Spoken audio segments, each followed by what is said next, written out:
Good morning, Tribal Council. Thank you,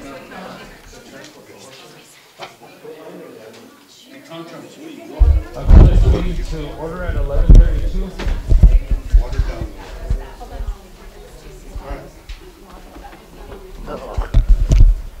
Councilman Apple, will you give us opening prayer, please?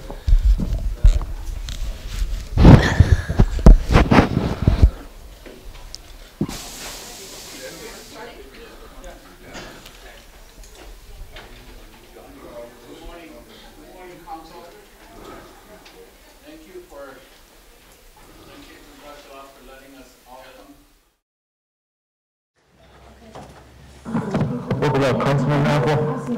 Councilman Gibbons, will you give us some words of encouragement, please?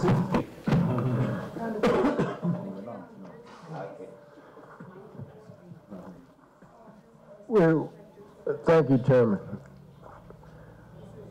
We're lucky for all of the members here in this council, coming from each of the districts, with the different experiences and lives that come together, and we try to make things work. And it's always better to get along, because it takes too much energy to fight. So I wish us luck today, and we just need to focus on the right things and get it done.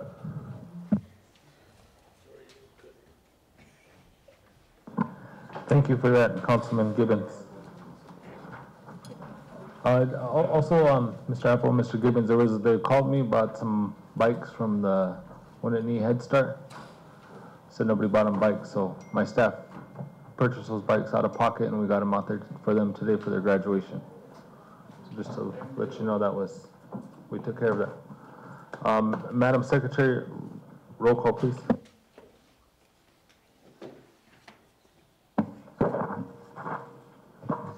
Jim Meeks. Here. Dwayne Yellowhawk. Here. Garfield Apple. Here. Glenn Gibbons. Here. Lydia Bearkiller.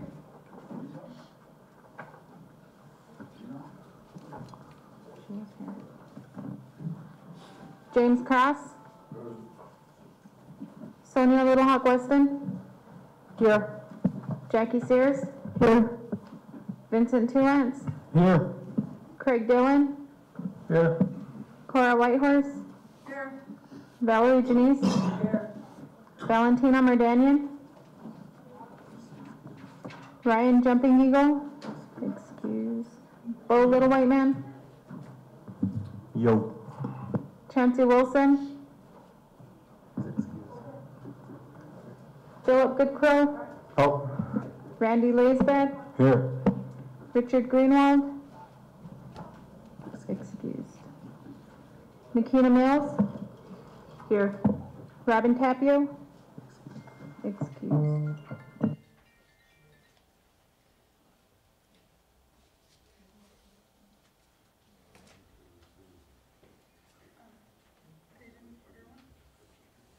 Yeah, so she's going to order it.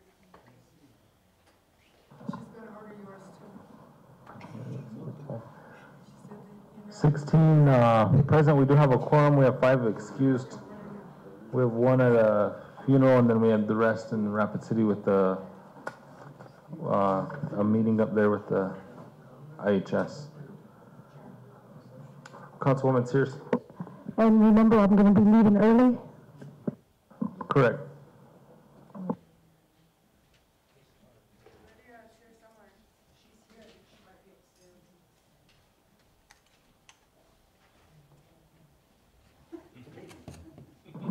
Is our chief of staff here to finish her report from yesterday where we left off? Do you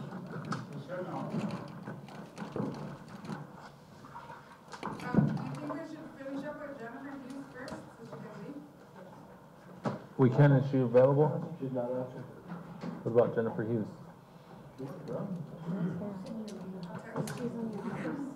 Is she?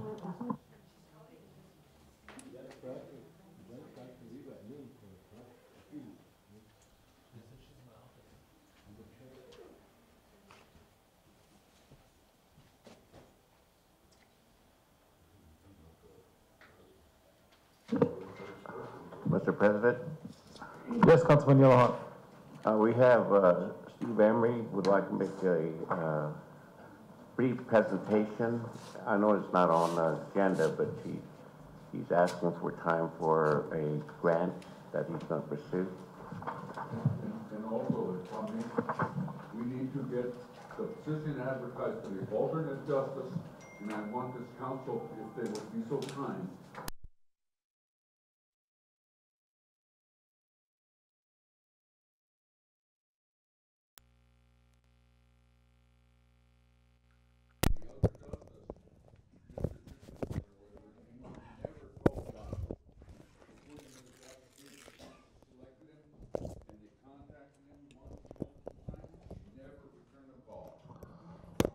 Okay, Councilman Yellowhawk, we'll try to fit him in somewhere. Right now, the chief of staff is here. Okay. She's where we Thank left you. off yesterday while we were before we went to recess. So if you'll conclude your report, then we'll move into Jennifer Hughes. Good morning, everybody. You all have my report there. I just need a couple of more items approved. The first one is I made the recommendation for Tyrell Pierce for the other administrative officer for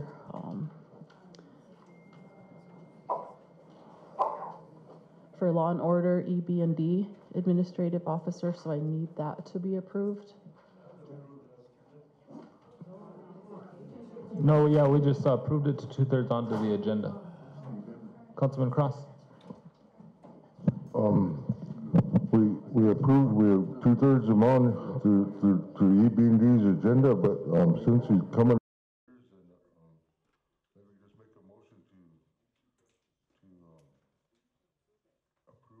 approve of him. Okay, I got a motion to approve. To a resolution, right? And I got a second by Councilman Little White Man. That was prepared by Jennifer. It's in your 2/3 packet. It was drafted by her.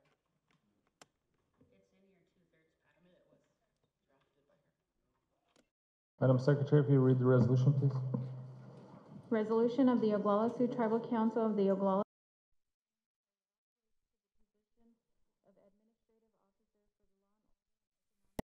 Development Programs and the Office of the Chief of Staff pursuant to ordinance number 18-18 as amended.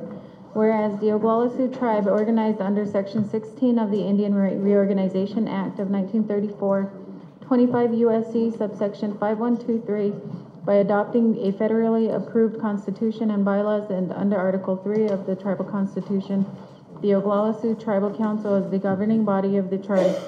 And whereas Article 4, Section 1F, 1K, 1M, and 1W of the Tribal Constitution empowers the Tribal Council to manage the economic affairs of the tribe, protect and preserve the property of the tribe, adopt laws governing the conduct of persons on the Pine Ridge Indian Reservation, and adopt laws protecting and promoting the health and welfare of the tribe and its members. And whereas on July 2nd, 2018, the Tribal Council enacted ordinance number 18-18 as amended, establishing the office of the Chief of Staff of the Oglala Sioux Tribe to oversee and support all tribal programs with the exception of the indirect cost programs, and further providing for the oversight and support of all indirect cost programs.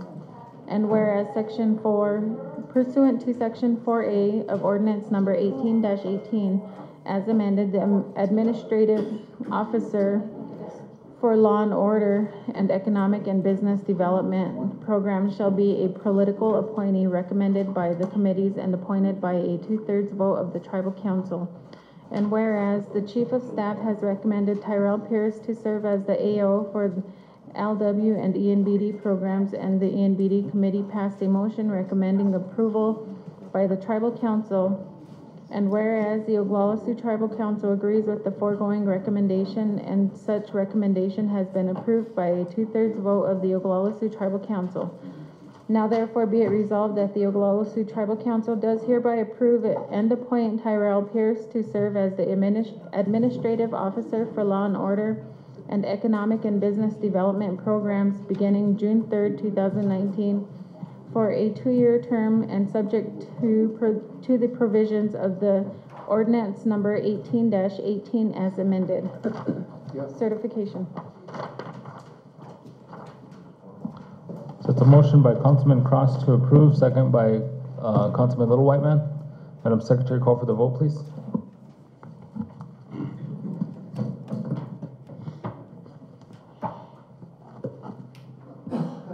Jim Meeks, Yes. Dwayne Yellowhawk, Yes? Garfield Apple, Yes. Glenn Gibbons, Yes. Lydia Bearkiller. Yes. James Cross. Sonia Little Hawk Weston. Ha. Jackie Sears. Yeah. Vincent Tulance. Yes. Craig Dillon. Yes. Cora Whitehorse. Yes. Valerie Janice. Yes. Bo Little White Man. Yes. Philip Goodcrow. Oh. Randy Laisbad. Yes. Makina Mills. Yes. 15 yes, 1 no, motion carried. Next item, please. And the other item is to change the receptionist clerk to administrative assistant. And the reason I brought that here is because it needs to be changed in the ordinance. Councilwoman Whitehorse. I understand that needs to be changed and stuff, but that's in the policy and procedure manual, so we would have to amend that with an ordinance, not just a resolution. And we are meeting on June 4th and 5th at Ramcota. You should be getting your invitation soon to amend the personnel policy and procedure manual on June 4th and 5th. Okay. So that would be done then with all the other amendments. Okay. That's fine. But I do have another issue. Yesterday, we took action to support the chief of staff on a certain issue, and I don't know if this needs to be an executive, because it does concern what we took action on yesterday. Okay, I'll call us into executive at 11:45.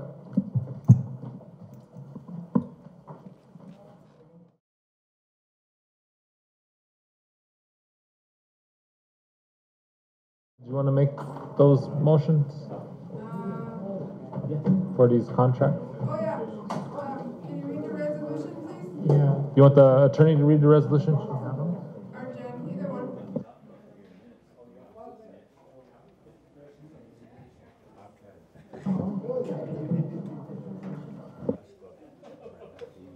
I think they're gonna bring the food in, but I think some people jumped in line.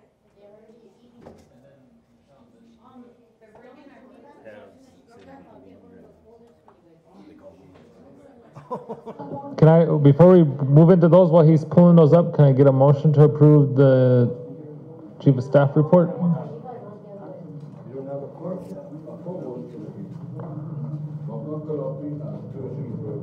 Got a motion to approve?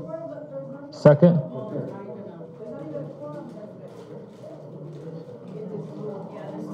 Okay, David, go around the book.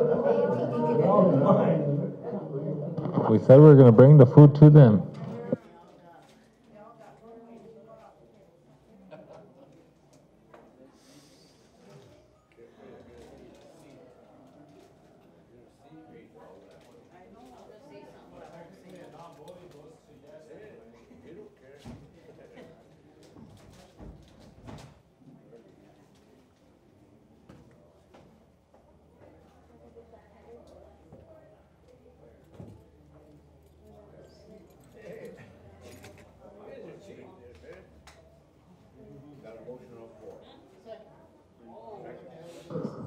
It's a motion to accept the chief of staff report. I got a motion by Councilman Yellowhawk, a second by Councilwoman Mills.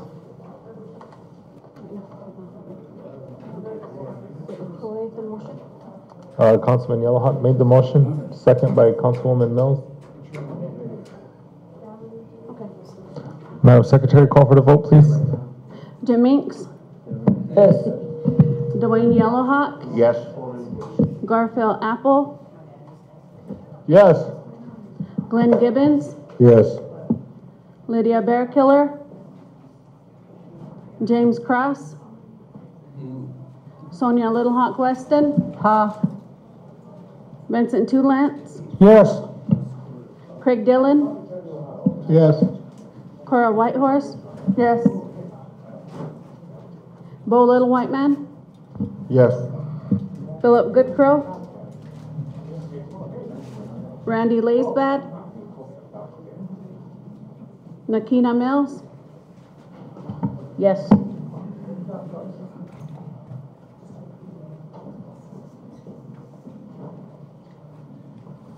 11 yes, 3 not voting, motion carried. Thank you, Chief of Staff.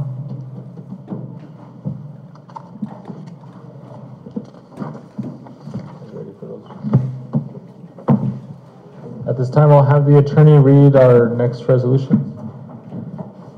Resolution of the Oglala Sioux Tribal Council authorizing the treasurer of the Oglala Sioux Tribe to draw down funds in the Edward Jones investment accounts transferred on death by David Lee Mays to the Oglala Sioux Tribe and to place the funds in the Tribal General Fund. Whereas the Oglala Sioux Tribe adopted its constitution and bylaws by referendum vote on December 14, 1935, in accordance with Section 16 of the Indian Reorganization Act of 1934, and under Article 3 of the Oglala Sioux Tribal Constitution, the Oglala Sioux Tribal Council is the governing body of the tribe. And whereas under Article 4, Sections 1F and 1W of the Tribal Constitution, the Tribal Council has the authority to manage all economic affairs of the tribe and to adopt laws protecting and promoting the health and general welfare of the tribe and its members.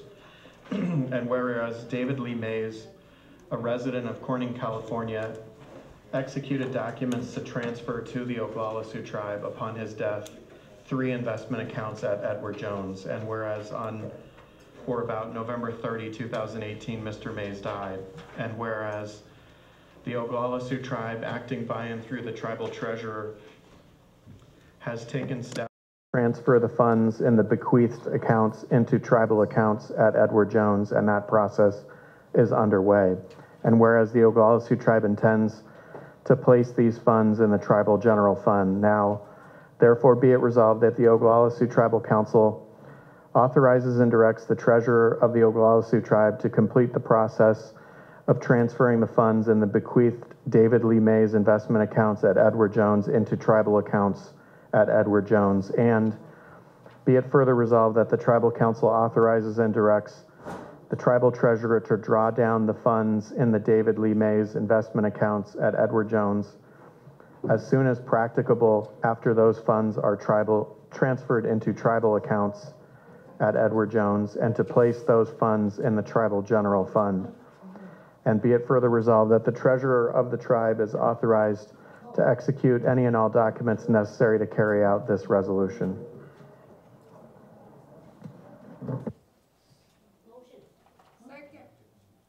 I have a motion by Councilwoman Bearkiller, second by Councilwoman Whitehorse. Madam Secretary, call for the vote, please. Jim Meeks, Yes. Dwayne Yellowhawk, Yes. Garfield Apple, Yes. Glenn Gibbons, Yes. Lydia Bearkiller, Yes.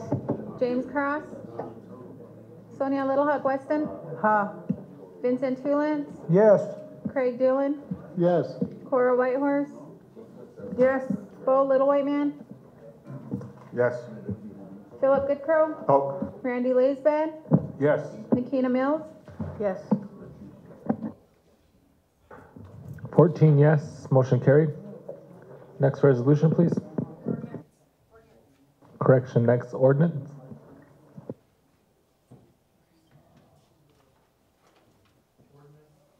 Ordinance of the Oglala Sioux Tribal Council to increase the budget of the Oglala Sioux Tribe Legal Department by $300,000.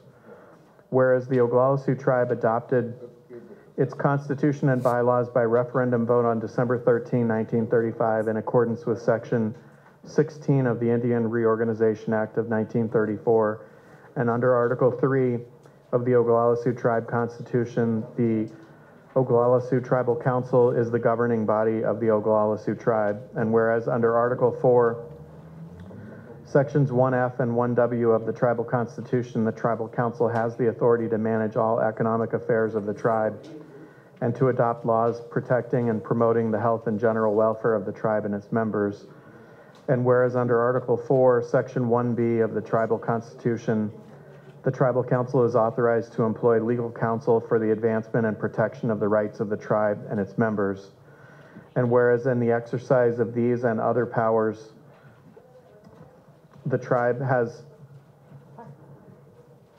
established the Oglala Sioux Tribe Legal Department and has employed in-house and contract attorneys within the legal department. And whereas the tribe relies upon these attorneys to assist the tribal government in matters of local self-governance and to advance and protect the rights of the tribe and its members in federal, state, and tribal court and in relations with the federal and state governments.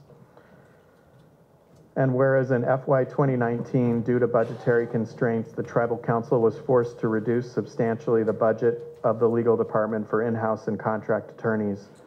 And whereas the tribe has ongoing legal needs that exceed the current budget of the legal department, and whereas the Tribal Council enacts this resolution to increase the budget of the legal department, now therefore, and it should say ordinance. Now therefore be it ordained that the Oglala Sioux Tribal Council hereby allocates an additional $300,000 to the Oglala Sioux Tribe Legal Department for FY 2019 and accordingly increases the line item budget of the Oglala Sioux Tribe Legal Department by $300,000 for FY 2019. And be it further ordained that the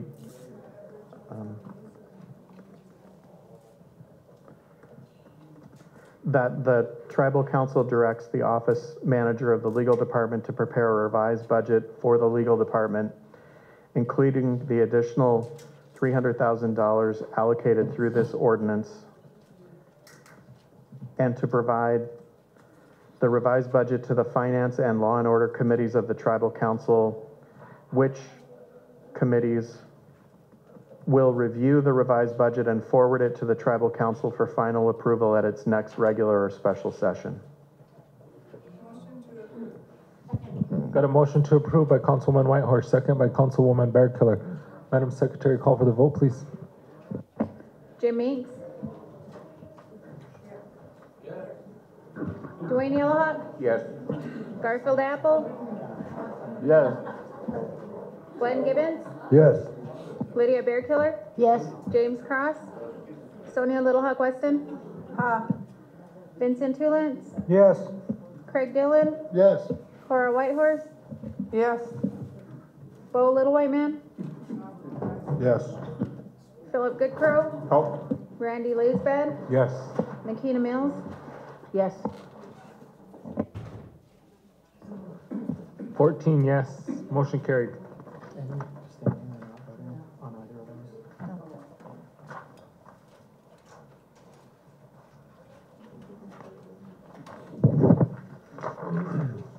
Okay, that concludes for the Chief of Staff and Ms. Hughes. So carrying on with our agenda, number 13, the Education Committee.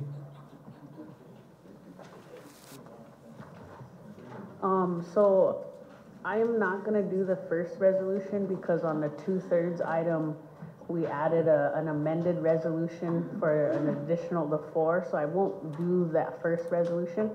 I'll move on to the resolution supporting, so the next resolution. So you'll do the first one with the 2/3? With the 2/3. yeah. Okay.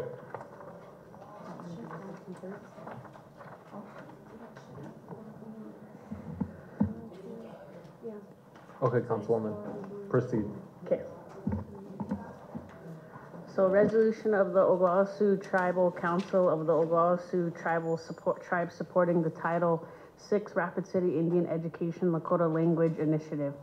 Whereas the Oglala Sioux Tribe adopting its constitution and bylaws by referendum vote on December 14, 1935 in accordance with Section 16 of the Indian Reorganization Act of 1934, and under Article 3 of the Constitution, the Oglala Sioux Tribal Council is the governing body of the Oglala Sioux Tribe. And whereas pursuant to the Constitution and bylaws of the Oglala Sioux Tribe, the Oglala Sioux Tribal Council exercises legislative powers to enact and promulgate resolutions and ordinances. And whereas Article 6, Section 1F, 1K, 1M, 1W empowers the Tribal Council to manage the economic affairs of the tribe, protect and preserve the property of the tribe, and adopt laws governing the conduct of persons on the Pine Ridge Indian Reservation, adopt laws protecting and promoting the health and general welfare of the Oglala Sioux tribe and its membership. And whereas Article 4, Section 1A authorizes the Tribal Council to negotiate with federal, state, and local governments on behalf of the tribe and to advise and consult on behalf of the tribe. And whereas Article 4, Section 1T of the Constitution gives the Tribal Council the power to delegate its enumerated powers to subordinate boards or officers, reserving the right to review their actions taken by virtue of such delegated power. And whereas the Education Committee is a standing committee of the Oglala Sioux Tribal Council and has been delegated the power to oversee matters relating to education on behalf of the Oglala Sioux Tribal Council. And whereas the Title VI Rapid City Indian Education Program works to meet the unique educational and cultural related academic needs of Indian students of Rapid City area schools, including ensuring that Indian students gain knowledge and understanding of Native communities, languages, tribal histories, traditions, and cultures, as well as ensuring that teachers, principals, and other school leaders and other staff who serve Indian students have the ability to provide cultural, appropriate, and effective instruction and support to Indian students. And whereas a substantial number of Indian students at Rapid City area schools are members of the Oglala Sioux tribe, and the tribe has interest in supporting and encouraging all of its members in academic endeavors, including its off-reservation members. And whereas the Title VI Rapid City Indian Education Lakota Language Initiative seeks to establish Lakota language courses at Rapid City area schools and to build capacity and community of Lakota language speakers, increase daily access to Lakota language. And whereas on May 13, 2019, by motion and vote, the Education Committee voted to support the Title VI Rapid City Indian Education Lakota Language Initiative. And whereas the Oglala Sioux Tribal Council agrees with the foregoing recommendation of the Education Committee and has determined that it is in the best interest of the Oglala Sioux tribe to support the Title VI Rapid City Indian Education Lakota Language Initiative. Now therefore it be resolved that the Oglala Sioux Tribal Council hereby states its support of the Title VI Rapid City Indian Education Lakota Language Initiative certification motion. Got a motion by Councilwoman Mills, second by Councilman Gibbons. Madam Secretary, call for the vote, please. Jim Meeks, Yes. Dwayne Yellowhog, Yes. Garfield Apple, Yes. Glenn Gibbons, Yes. Lydia Bearkiller, Yes. James Cross, Yes. Sonia Little Hawk Weston, Jackie Sears. Absent. Vincent Tulance, Yes. Craig Dillon, Yes. Cora Whitehorse. Yes. Bo Little White Man, Yes. Philip Goodcrow, Oh. Randy Laisbad, Yes. Nikina Mills, Yes.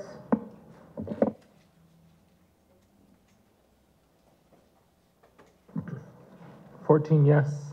Motion carried. Next item, please.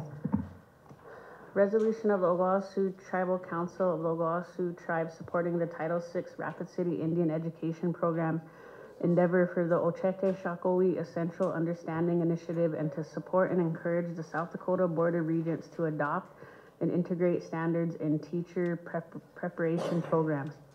Whereas the Oglala Sioux Tribe adopted its constitution and bylaws by referendum vote on December 14, 1935 in accordance with Section 16 of the Indian Reorganization Act of 1934, 25 USC 5123, and under Article 3 of the Constitution, and Oglala Sioux Tribal Council is the governing body of the Oglala Sioux Tribe. And whereas pursuant to the Constitution and bylaws of the Oglala Sioux Tribe, the Oglala Sioux Tribal Council exercises legislative powers to enact and promulgate resolution and ordinances. And whereas Article 4, Section 1F, 1K, 1M, 1W empower the Tribal Council to manage the economic affairs of the tribe, protect and preserve the property of the tribe, adopt laws governing the conduct of persons on the Pine Ridge Indian Reservation, and to adopt laws protecting and promoting the health and general welfare of the Oglala Sioux Tribe and its membership. And whereas Article 4, Section 1A authorizes the Tribal Council to negotiate the federal, state, and local governments on behalf of the tribe and to advise and consult on behalf of the tribe. And whereas Article 4, Section 1T of the Constitution gives the Tribal Council the power to delegate its enumerated powers to subordinate boards of office or officers, reserving the right to review their actions taken by virtue of such delegated power. And whereas the Education Committee is a standing committee of the Oglala Sioux Tribal Council and has been delegated the power to oversee matters relating to education on behalf of the Oglala Sioux Tribal Council. And whereas the Title VI Rapid City Indian Education Program works to meet the unique educational and cultural related academic needs of Indian students at Rapid City area schools, including ensuring that Indian students gain knowledge and understanding of native communities, languages, tribal histories, traditions, and cultures, as well as ensuring that teachers, principals, and other school leaders and other staff who serve Indian students have the ability to provide culturally appropriate and effective instruction and support to Indian students. And whereas a substantial number of Indian students at Rapid City area schools are members of the Oglala Sioux tribe, and the tribe has an interest in supporting and encouraging all of its members in academic endeavors, including its off-reservation members. And whereas Title VI Rapid City Indian Education Program endeavors for the Ochete Shakowee Essential Understandings Initiative, including promoting, educating, and sharing the Ochete Shakowee Essential Understanding Initiative across all Rapid City area schools to create a general understanding of where to access and how to utilize the initiative. And whereas on May 13, 2019, by motion and vote, the Education Committee voted to support the Title VI Rapid City Indian Education Program endeavors for the Ochete Shakowee Essential Understandings Initiative, and to support and encourage the South Dakota Board of Regents to adopt and integrate standards in teacher preparation programs. And whereas the Oglala Sioux Tribal Council agrees with the foregoing recommendation of the Education Committee and has determined that it is the best interest of the Oglala Sioux tribe to support the Title VI Rapid City Indian Education in its endeavors and to support and encourage the South Dakota Board of Regents to adopt and integrate standards in teaching preparation programs. Now therefore be it resolved that the Oglala Sioux Tribal Council hereby states its support of the Title VI Rapid City Indian Education Lakota Language Program endeavors for the Ochete Shakowee Essential Understanding Initiatives. Be it further resolved that the Oglala Sioux Tribal Council hereby supports and encourages the South Dakota Board of Regents to adopt and integrate standards in teacher preparation programs. Certification. Motion.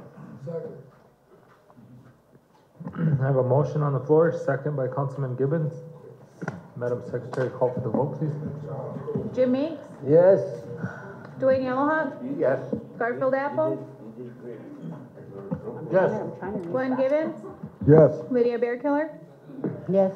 James Cross, Sonia Little Hawk Weston, Vincent Tulance, Yes.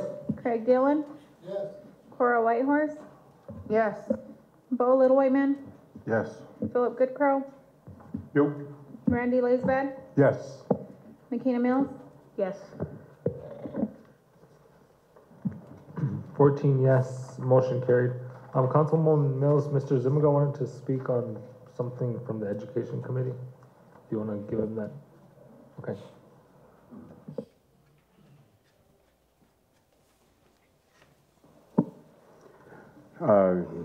Good day to you. My name is Dr. Arthur Zimiga. I sent out to you a small one-page biography. Why I want to first of all say that I think it's a great opportunity and a time for the tribe to really be involved in Indian education. Not only on Pine Ridge, but in Rapid City. I used to be the director of Title VI in Rapid City. And at that time, it was very important that we had tribal involvement. There is 23, when I was served on the school, with the administration, we had 2,300 Native American students. 2,300 Native American students in Rapid City is sometimes larger than any one of some of these towns around here. So I support your efforts in doing that. But one of the things that I think is very critical for the health of students is the way in which the programs are administrated and identified with. What I would like to do is just to give you three things that are very important.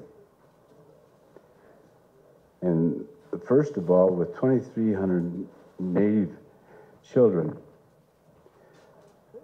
we need to redirect Indian education so that we can develop a boarding school in Rapid City, which was at Susan at one time.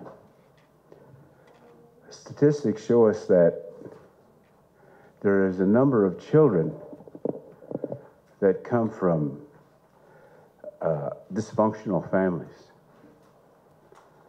And so I'm proposing to you, as you take this bold step today, to consider doing a resolution to establish an off-reservation or boarding school in Rapid City and work together within the community.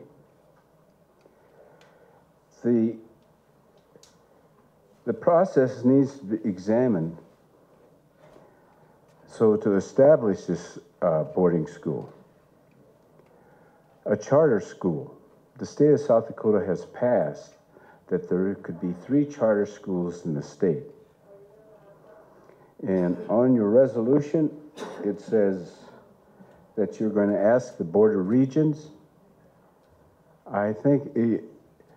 I served on the Board of Education for 6 years for the state of South Dakota.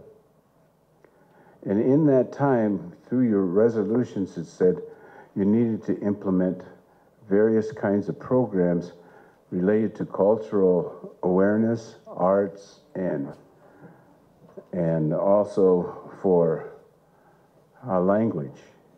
We implemented those. But every administration that comes along, they change.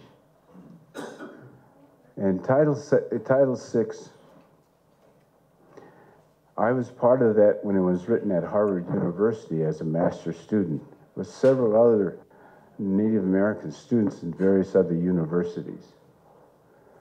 And that was to give the opportunity for tribes to be involved in education. You have a Title VI program here on the reservations. They're for reservations and urban areas, our public schools. And why I tell you this is because you need to go to the Board of Education, because I believe it's still the constitutional board that recognizes education. And the Board of Regents recognizes the universities and the colleges. So they may have changed the process, but still, it's still a constitutional board, the Board of Education, because we did implement at that time for the whole new VOTEC schools throughout the state of South Dakota. And why I'm telling you that, because it's a critical issue when you're looking at new kinds of curriculum for schools. The dropout rate for Rapid City at the time was probably, when I got there, was probably about 95%. When we were finished, we had a program called Lako Kichiapi, where Native students there took part and they learned about their own culture and their own heritage, and also their language. So I would like to ask for your support in looking at establishing a charter school on Susan ground. If you look at 2,300 students, Native students, you think about the amount of income that comes into that school system. For example, you have Johnson O'Malley, which are federal funds that come in to support Native students for activities. Rapid City had that, but they didn't use the money correctly, so what happened was that it came back to the tribe, and the tribe became involved, and so people from Rapid would come down here, and then the money was dispersed up to the students. You also have Title I, which is for disadvantaged children. That's utilized on the reservation here. That Title I program, when I was here, we developed some years ago a teacher corps that was right here. And many of the people that on this reservation became teachers and teacher aides. And I think that some of the people that you know, that's how they got their degrees. That's why education is very important. And I'd like to recognize one of the people that was very successful in that educational program. Education is the key to success, all training. And I would think that with the statistics on what it is in incarceration, and nationally, South Dakota is the 4th highest in the nation in the incarceration of women. And out of the total, 45% of them are Native women. And it has to relate to opiates and the use of drugs. And so the victim becomes the child. You find a dropout rate increase. You see that the abuse is in the home. And so those are the people that are really victimized. With a boarding school and contemporary developed, you'll have a success. You know, I'm not going to agree with, but the procedure is you have to take this to the education committee, but education committee, they meet on Monday. Okay, but I just spent my own nickel to come down here. Is because I have that compassion for education. But I know as a council, and you as grandparents, and you as parents, you want the best for your education. I never expect Lakota people to be second best. I expect them to be the best at what they do. And so with that, I would like to, with Miss Mills here, if she would take that back to the Education Committee, and I would be glad to come down and line out and even I would write up a whole paper developing in how we could develop this. And so I thank you for your time, and I thank the council again for taking those steps to control your own destiny as well as your children. Thank you. Won't be long, Mr. Zimiga. Councilwoman Mills. Can I ask the Madam Secretary to read the last two resolutions?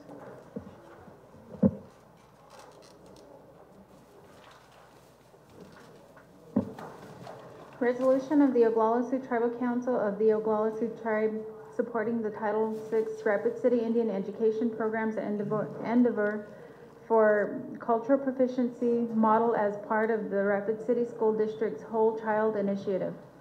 Whereas the Oglala Sioux Tribe adopted its constitution and bylaws by referendum vote on December 14, 1935 in accordance with Section 16 of the Indian Reorganization Act of 1934, 25 USC subsection 5123. Under Article 3 of the Constitution, the Oglala Sioux Tribal Council is the governing body of the Oglala Sioux Tribe. And whereas pursuant to the Constitution and bylaws, the Oglala Sioux Tribe the Oglala Sioux Tribal Council exercises legislative powers to enact and promulgate resolutions and ordinances. And whereas Article 4, Section 1F, 1K, 1M, 1W empower the Tribal Council to manage the economic affairs of the tribe, protect and preserve the property of the tribe, adopt laws governing conduct of the persons on the Pine Ridge Indian Reservation, and adopt laws protecting and promoting health and general welfare of the Oglala Sioux tribe and its membership. And whereas the Article 4, Section 1A authorizes the Tribal Council to negotiate with federal, state, and local governments on behalf of the tribe and to advise and consult on behalf of the tribe.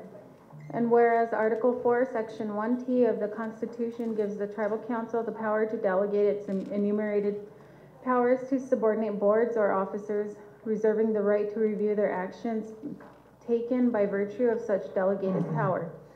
And whereas the Education Committee is a standing committee of the Oglala Sioux Tribal Council and has been delegated the power to oversee matters related to education on behalf of the Oglala Sioux Tribal Council. And whereas the Title VI Rapid City Indian Education Program works to meet with the unique educational and culturally related academic needs of Indian students at Rapid City area schools, including ensuring that Indian students gain knowledge and understanding of Native communities, languages, tribal histories, traditions, and cultures, as well as ensuring the teachers, principals, and other school leaders and other staff who serve Indian students have the ability to provide culturally appropriated and effective instruction and support to Indian students. And whereas substantial number of Indian students in Rapid City area schools are members of the Oglala Sioux tribe, and the tribe has an interest in supporting and encouraging all of its members in academic endeavors, including its off-reservation members. And whereas Title VI Rapid City Indian Education Program has worked on and continues to work on a cultural proficiency model as part of the Rapid City District's Whole Child Initiative, which includes trauma-informed practices, cultural responsiveness, suicide prevention and awareness, and restorative justice. And whereas on May 13, 2019, by motion and vote, the Education Committee voted to support the Title VI Rapid City Indian Education Program's endeavors for the culture proficiency model as part of the Rapid City School District's Whole Child Initiative. And whereas the Oglala Sioux Tribal Council agrees with the foregoing recommendation of the Education Committee and has determined that is in the best interest of the Oglala Sioux tribe to support the Title VI Rapid City Indian Education and its endeavors. Therefore, be it resolved that the Oglala Sioux Tribal Council hereby states its support of the Title VI Rapid City Indian Education Lakota Language Program's endeavors for the cultural proficiency model as part of the Rapid City School District's Whole Child Initiative. Certification. Got a motion and a second? Motion by Councilman Gibbons, second by Councilman Goodcrow. Madam Secretary, call for the vote, please.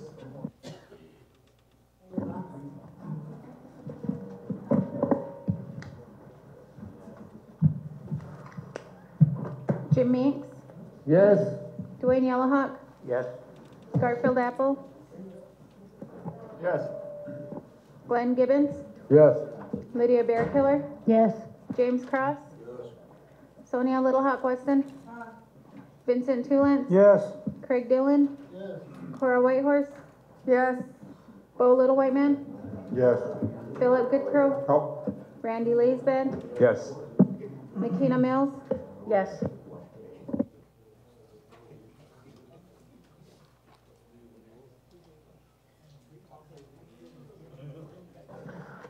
Yes, motion carried.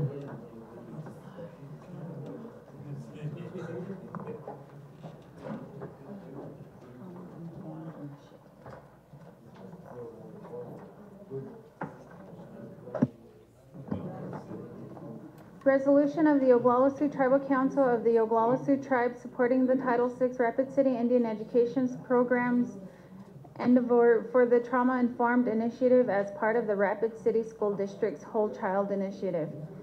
Whereas the Oglala Sioux Tribe adopted its constitution and bylaws by referendum vote on December 14, 1935, in accordance with Section 16 of the Indian Reorganization Act of 1934, 25 U.S.C. subsection 5123. And under Article 3 of the Constitution of the Oglala Sioux Tribal Council as the governing body of the Oglala Sioux Tribe. And whereas pursuant to the Constitution and bylaws, the Oglala Sioux Tribe and the Oglala Sioux Tribal Council exercises the legislative powers to enact and promulgate resolutions and ordinances. And whereas Article 4, Section 1F, 1K, 1M, 1W empower the Tribal Council to manage the economic affairs of the tribe, protect and preserve the property of the tribe, adopt laws governing the conduct of persons on the Pine Ridge Indian Reservation, and adopt laws protecting and promoting the health and general welfare of the Oglala Sioux Tribe and its membership. And whereas Article 4, Section 1A authorizes the Tribal Council to negotiate with federal, state, and local governments on behalf of the tribe and to advise and consult on behalf of the tribe. And whereas Article 4, Section 1T, the Constitution gives the Tribal Council the power to delegate its enumerated powers to subordinate boards or officers, reserving the right to review their actions taken by virtue of such delegated power. And whereas the Education Committee is a standing committee of the Oglala Sioux Tribal Council and has been delegated the power to oversee matters related to education on behalf of the Oglala Sioux Tribal Council. Whereas the Title VI Rapid City Indian Education Program works to meet with the unique educational and culturally related academic needs of the Indian students at the Rapid City area schools, including ensuring that Indian students gain knowledge and understanding of Native communities, languages, tribal histories, traditions, and cultures, as well as ensuring that the teachers, principals, other school leaders, and other staff who serve Indian students have the ability to provide culturally appropriated and effective instruction and support the Indian students. And whereas the substantial number of Indian students at Rapid City area schools are members of the Oglala Sioux Tribe and the tribe has an interest in supporting and encouraging all of its members in academic endeavors, including its off-reservation members. And whereas the Title VI Rapid City Indian Education Program has worked on and continues to work on trauma-informed practices as part of the Rapid City School District's Whole Child Initiative, which includes trauma-informed practices, cultural responsiveness, suicide prevention and awareness, and restorative justice. And whereas on May 13, 2019, by motion and vote, the Education Committee voted to support the Title VI Rapid City Indian Education Programs and endeavors for trauma-informed initiative as part of the Rapid City School District's whole initiative. And whereas the Oglala Sioux Tribal Council agrees with the foregoing recommendation of the Education Committee and has determined that it is in the best interest of the Oglala Sioux Tribe to support the Title VI Rapid City Indian Education in its endeavors. Now, therefore, be it resolved that the Oglala Sioux Tribal Council hereby states its support of the Title VI Rapid City Indian Education Lakota Language Programs endeavors and the trauma-informed initiative as part of the Rapid City School District's Whole Child Initiative. Got a motion on the floor? Second by Councilwoman Mills. Madam Secretary, call for the vote, please. Motion Gibbons? Correct. Motion by Councilman Gibbons.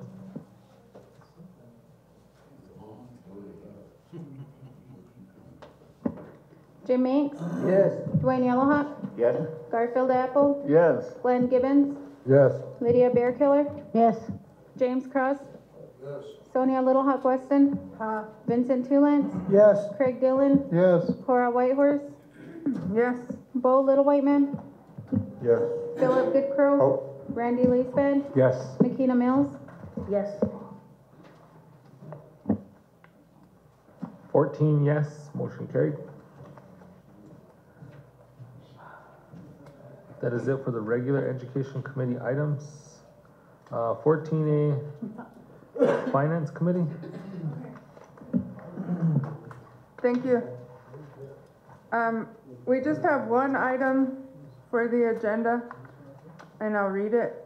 Ordinance of the Oglala Sioux Tribal Council establishing Ichaga Corporation as a tribally chartered or corporation established under tribal law to serve as an economic and business development arm and subdivision of the Oglala Sioux Tribe. Whereas the Oglala Sioux Tribe adopted its constitution and bylaws by referendum vote on December 14th, 1935, in accordance with Section 16 of the Indian Reorganization Act of 1934, and under Article 3 of the Constitution, the Oglala Sioux Tribal Council is the governing body of the Oglala Sioux Tribe. And whereas under Article 4, Sections 1F, 1K, 1M, and 1W of the Tribal Constitution, the Tribal Council has the authority to manage the tribe, the economic affairs of the tribe, protect and preserve the property of the tribe, adopt laws governing the conduct of persons on the Pine Ridge Indian Reservation, and adopt laws protecting and promoting the health and general welfare of the tribe and its members. And whereas Article 4, Section 1T of the Constitution gives the Tribal Council the power to delegate its enumerated powers to subordinate boards or officers, reserving the right to review their actions taken by virtue of such delegated power. And whereas the Tribal Council has the power to form tribal businesses, enterprises, organizations, and corporations pursuant to Article 4, Sections 1F and 1O of the Tribal Constitution. And whereas there is a need for economic and business development in order to support and promote employment, training, and education opportunities on the Pine Ridge Indian Reservation, and to supplement funding for the tribal programs and services for health and general welfare of the Oglala Sioux Tribe and Oglala Oyate. And whereas the Tribal Council has determined that it is in the best interest of the tribe to establish the Ichaga Corporation as a tribally chartered corporation of the Oglala Sioux Tribe to serve as an economic and business development arm of the Oglala Sioux Tribe. And whereas it is the intent of the Tribal Council that Ichaga Company is to serve as an economic and business development arm of the Oglala Sioux Tribe and to confer upon it all rights, privileges, and immunities of the Oglala Sioux Tribe. And whereas for the reasons set forth herein, the Tribal Council desires to move forward by adopting a new ordinance under the tribal law for an economic development arm and entity of the Oglala Sioux Tribe that more fully reflects the desired structure and needs of the Oglala Sioux Tribe. Now therefore be it ordained that the Oglala Sioux Tribal Council hereby establishes the Ichaga Company as a tribal government subdivision and wholly owned tribal government, economic and business development arm of the Oglala Sioux Tribe as set forth in the charter attached hereto. Just a note before I make the motion to approve it, we have met on this. This is the holding company. We will be advertising and soliciting people to sit on the board of directors, and that will be a decision that will go to E&BD committee and finance committee before it comes back here next month. And if there's any questions, I'll try to answer them, but motion to approve. I got a motion to approve. I got a second by Councilwoman Bear Killer. Madam Secretary, call for the vote, please. Jim Meeks? Dwayne Yellowhawk? Yes. Garfield Apple? Yes. Glenn Gibbons? Yes. Lydia Bearkiller? Yes. James Cross? Yes. Sonia Little Hawk Weston? Vincent Tulance? Yes. Craig Dillon? Yes. Cora Whitehorse? Yes. Bo Little White Man? Yes. Philip Goodcrow? Randy Laisbad? Yes. McKenna Mills? Yes. 13 yes, 1 not voting, motion carried. Thank you, Mr. and Tribal Council. Thank you, Councilwoman Whitehorse. That concludes the regular agenda items for Finance Committee. No regular for Health and Human Services. Land and Natural Resources Committee, OST Solid Waste Management Plan. Councilman Apple, Oka. Thank you, Julian. I have two resolutions today that would I would like to see, or I will read to you. First one is resolution of the Oglala Sioux Tribal Council of the Oglala Sioux Tribe appointing Taylor Livingman as the official representative from Oglala Sioux Tribe to the Intertribal Bison Society. Whereas the Oglala Sioux Tribe adopted its constitution and bylaws by referendum vote on December 14th, 1935 in accordance with section 16 of the Indian Reorganization Act of 1934, 25 USC 5123, and under Article... Councilman Apple, real quick, those are the ones on the 2/3? Yeah. We have to do the management plan first. Your regular. Before you get too far into that, I'll have the secretary you have the resolution? I'll have the secretary read that resolution for you.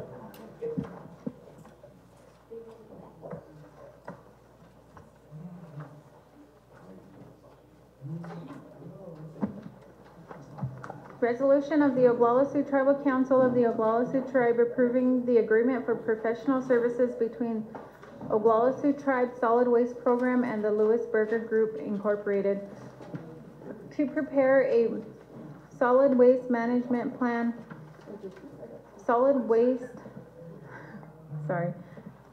to prepare a solid waste management plan for the solid waste department on the Pine Ridge Indian Reservation, Oglala, Lakota County, South Dakota, in the amount of $139,456 and additional services as requested and authorized by the Oglala Sioux Tribe, not to exceed a total agreement amount of the $150,000 inclusive of the base contract and additional services. Whereas the Oglala Sioux Tribe adopted its constitution and bylaws by referendum vote on December 14th, 1935, in accordance with Section 16 of the Indian Reorganization Act of 1934, 25 USC subsection 5123, and under Article 3 of the Constitution, the Oglala Sioux Tribal Council is the governing body of the Oglala Sioux Tribe. Whereas Article 4, Section 1F of the Constitution of the Oglala Sioux Tribe authorizes the Oglala Sioux Tribal Council to manage all and economic affairs and enterprises of the Oglala Sioux Tribe. Whereas the Oglala Sioux Tribe accepted funding from the United States Department of Agricultural Rural Development Program in the amount of $150,000 to complete a comprehensive solid waste management plan and a long-range operational study for the Oglala Sioux Tribe solid waste program with a deadline to complete the project in 2019. Correct. Read it as is. In 2017, with a correction, calendar year. And whereas the Tribal Council adopted its resolution number 1721, approving the advertisement negotiated and selections of a SIG architect engineer firm to develop a comprehensive solid waste management plan or a long-range study for the Oglala Sioux Tribe and the solid waste program, and approve the project team to advertise, select, and negotiate the contracts as needed for the architect engineer firm to develop a comprehensive plan and the long-range operational study for the solid waste management program on behalf of the Oglala Sioux Tribe and the project team, and that the project team will present a complete contract to the Oglala Sioux Tribal Council for approval. Whereas the project team has advertised, selected, and negotiated an agreement with the Lewis Burger Incorporated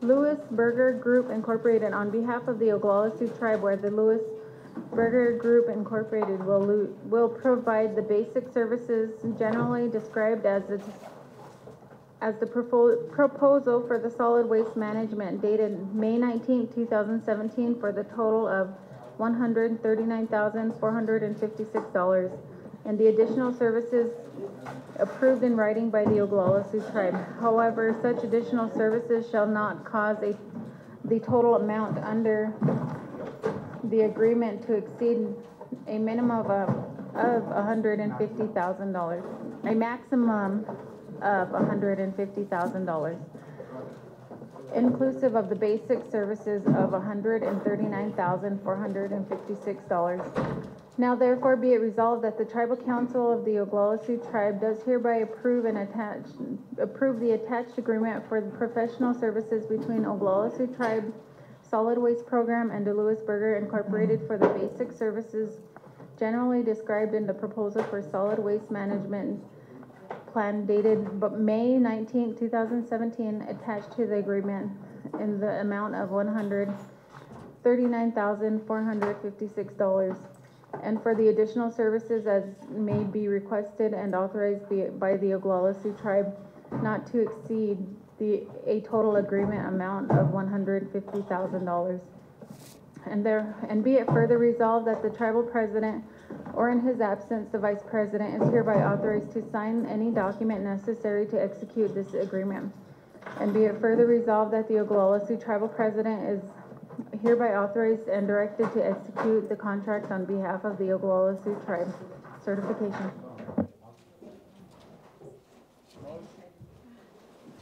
I got a motion. Excuse me, Councilwoman Whitehorse. Where is the 150,000 coming from?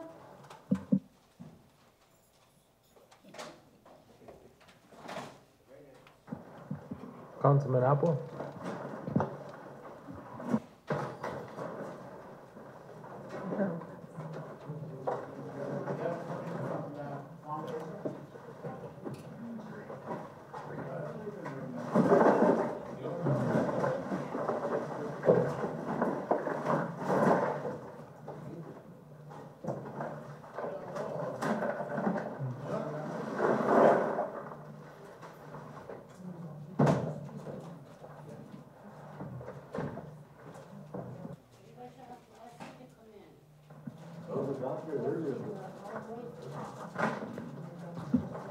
Can I motion to table until they can get Leslie here to explain where this 150,000 is coming from? You sure can. Motion to table.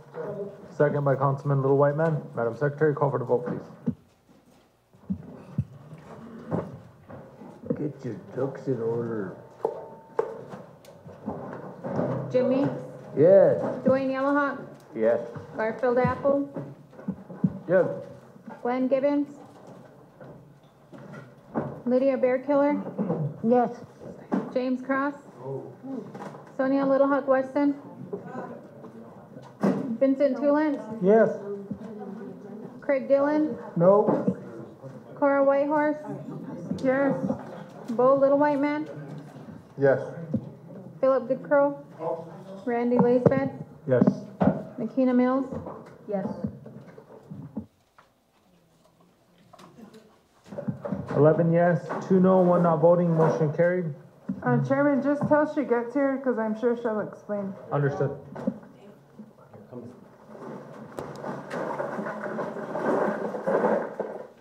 So that concludes the regular for the land.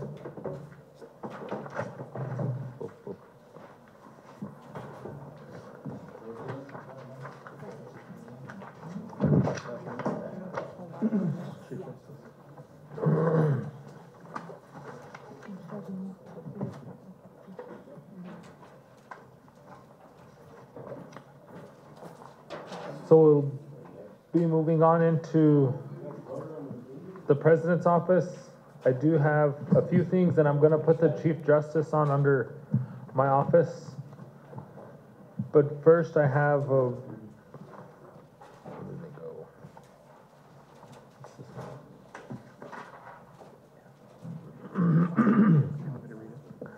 I do have a resolution, in regards to Bowie Foods. So I asked the attorney to read that resolution.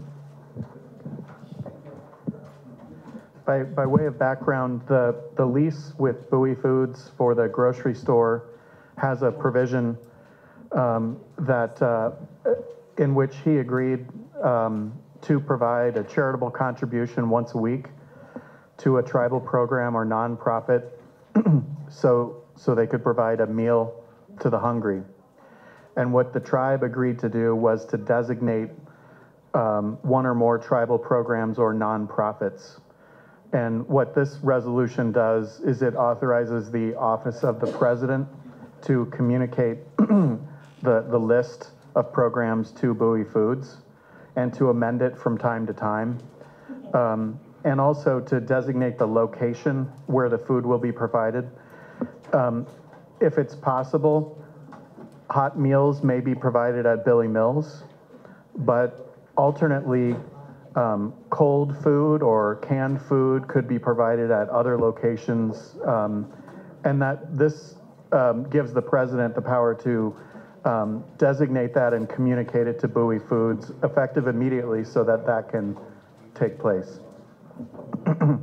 Resolution of the Oglala Sioux Tribal Council to authorize the president of the Oglala Sioux Tribe to provide GF Bowie Company, DBA Bowie Foods, with a list of tribal programs or nonprofit organizations that are eligible to receive weekly contributions of food from Bowie Foods for the purpose of providing free meals to the hungry. Whereas the Oglala Sioux Tribe adopted its constitution and bylaws by referendum vote on December 14, 1935, in accordance with Section 16 of the Indian Reorganization Act of 1934, and under Article 3 of the Oglala Sioux Tribe Constitution, the Oglala Sioux Tribal Council is the governing body of the Oglala Sioux Tribe. And whereas under Article 4, Sections 1F and 1W of the Tribal Constitution, the Tribal Council has the authority to manage all economic affairs of the tribe and to adopt laws protecting and promoting the health and general welfare of the tribe and its members. And whereas in the exercise of these powers, the Tribal Council approved a commercial lease agreement with GF Bowie Company, DBA Bowie Foods, to operate a supermarket, hardware store, and auto parts store in the building formerly known as the Sioux Nation Shopping Center. And whereas the commercial lease agreement provides, among other things, that during the term of the lease, once per week, Bowie Foods shall provide food to a tribal program or nonprofit organization to be designated by the tribe for the purpose of providing a free meal to the hungry at Billy Mills Hall in Pine Ridge or another location designated by the tribe. And whereas the Tribal Council enacts this resolution to authorize the president of the tribe to provide a list of tribal programs or nonprofit organizations to receive contributions of food from Bowie Foods for the purpose of providing free meals to the hungry. Now, therefore be it resolved that the Oglala Sioux Tribal Council hereby authorizes the president of the Oglala Sioux Tribe to provide GF Bowie Company, DBA Bowie Foods, with a list of tribal programs or nonprofit organizations that are eligible to receive weekly contributions of food from Bowie Foods for the purpose of providing free meals to the hungry. And be it further resolved that the Tribal Council authorizes the tribal president to designate the location or locations at which the weekly free meals will be provided. And be it further resolved that the tribal president is authorized to amend the lists of eligible tribal programs, nonprofit organizations, and free meal locations from time to time as he deems necessary, and to execute any and all documents necessary to carry out this resolution. Councilwoman Whitehorse?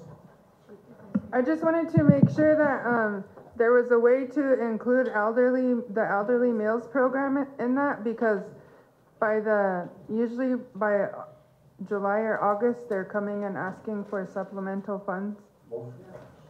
So right, and that's why we put it under my office, so that we can ensure that, you know, that program would come first if, you know, if we couldn't get it out to the communities. But until that time, we'll get it out to the communities and ensure, you know, that the needs of the homeless and those that really need the food are met. And then once our elders start to needing more assistance, then I'll intervene to ensure that happens. Okay, so when they bring their request to us, I'm going to bring it to you. All right. Let's go to Mr. Meeks. Shouldn't that be each district get one or two? Correct. And that's exactly what I want to ensure, that our district's needs are met. First, because everything does initiate in Pine Ridge, and Mr. Bowie is providing one per week So to get it rotated like we're doing with our council meetings even, you know, to ensure that the needs of every community is met. Motion to approve. Got a motion to approve. Second by Councilman Tulan.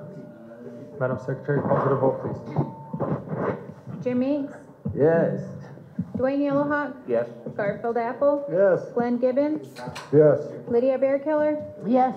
James Cross, Sonia Little Hawk Weston, Vincent Tulance, Yes. Craig Dillon, Yes. Cora Whitehorse, Yes. Bo Little White Man, Yes. Philip Goodcrow, Oh. Randy Laisbad, Yes. Nikina Mills, 13 yes, 1 not voting, motion carried. The next item under my office is I have a resolution here that was brought by the Wounded Knee District. Resolution of the Wounded Knee District of the Oglala Sioux Tribe to turn the Tashunke Withgo Techa OTP old PCC building over to the Tashunke Withgo Techa OTP to have this youth center building exclusively for youth activities and events for the Wounded Knee District youth. Whereas the Tashunke Withgo Techa OTP board is a standing board of the Wounded Knee District for Tashunke Withgo Techa OTP that oversees youth activities for the youth of the Wounded Knee District at Tashunke Withgo Techa OTP.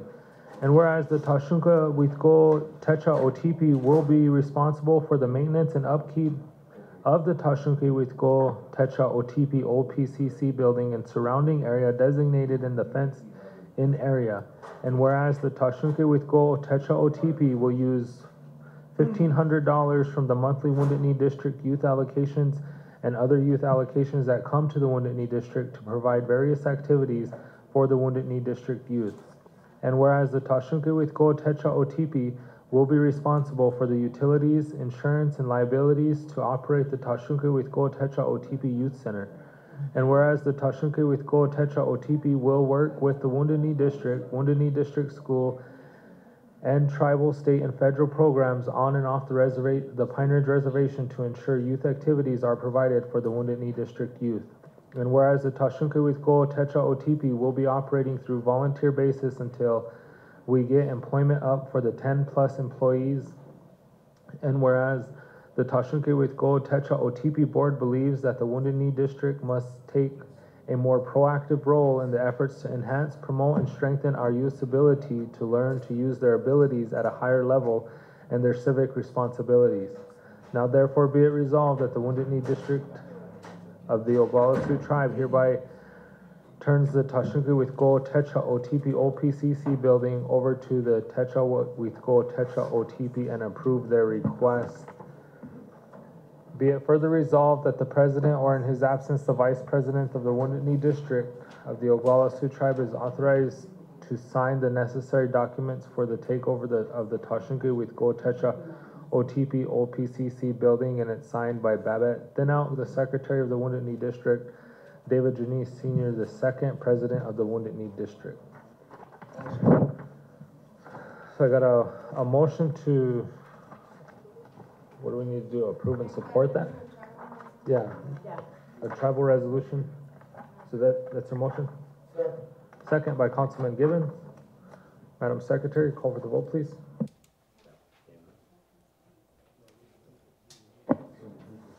Jim Meeks, Yes. Dwayne Yellowhawk, Yes. Garfield Apple, Yes. Glenn Gibbons, Yes. Lydia Bearkiller, Yes. James Cross, Sonia Little Hawk Weston, Vincent Tulance, Yes. Craig Dillon, Yes. Cora Whitehorse, Yes. Bo Little White Man, Yes. Philip Goodcrow, Oh. Randy Laisbad, Yes. Nikina Mills, 14 yes. Motion carried. I do, and then also, you wanna, okay, I'll turn it over to the Chief Justice to do his, presentation at this time. Madam Secretary, Ms. Spotted Bear gave me a resolution which you folks kindly adopted, and I have not seen before I came here today. Nevertheless, I come to ask you to please amend the resolution that you adopted August 15th, 2018, which set Eric Locken as the alternate justice, because Mr. Christensen, who was also selected by the tribal council, has never responded. Put in his application, and we called him much times. The secretary's office called him, the president's office called him, Steve Gunn called him, I called him, no response. And so the two justices that I have with me on the Supreme Court are Eric Locken and Jack Duran. And they are both always present for every meeting and ready to go. But by the tribal constitution, we must have an alternate justice. And so I ask you to amend the resolution and make Eric Locken the associate justice, and then please advertise and get a selection of candidates for selection as the alternate justice. Thank you very kindly. Councilwoman Whitehorse? We did that. We took action in Law and Order Committee to, move Eric Locken to a justice and advertise for the alternate. But did it come to council? No, it hasn't. Okay, so I guess we'll need to 2/3 that on sometime. That Or was we in could Law and do Order, it now while I have him under my office. but we need the action.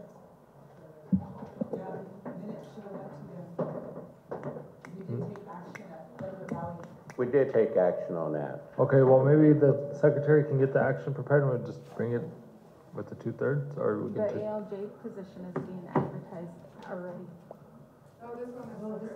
Yeah.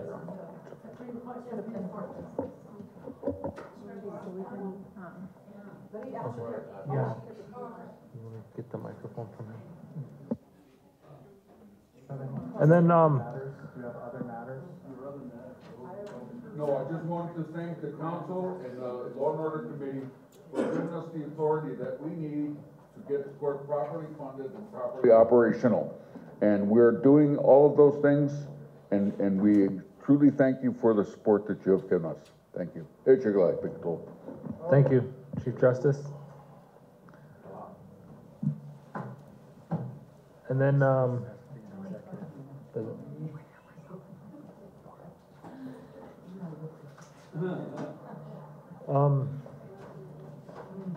I do have one question, Mr. Councilman Little White Man. The actions that I brought to your committee about the Veterans Charter, when is that ever gonna come?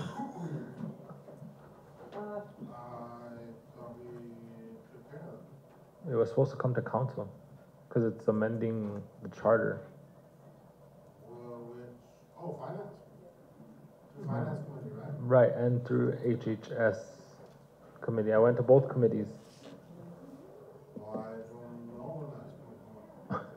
Because I'm trying to get the committee put together, but the powwow's in almost a week. I think what they said was it's a charter, and they're just gonna let the charter alone. No, we're supposed to take it and re-amend it, because so we can choose a board, choose a committee. Use your mic, Okay. All right, we chose to take the charter so we can amend it, so we can, change the eligibility and choose a committee. I remember that.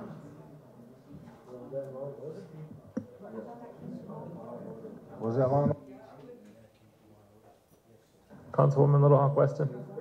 Yeah, we had a veterans group that came to Law and Order Committee last week. And they did address us on this very same issue. They had their charter. And if you read the charter, at the very first time the council, adopted it, then they put in appointed people. The president could appoint, right?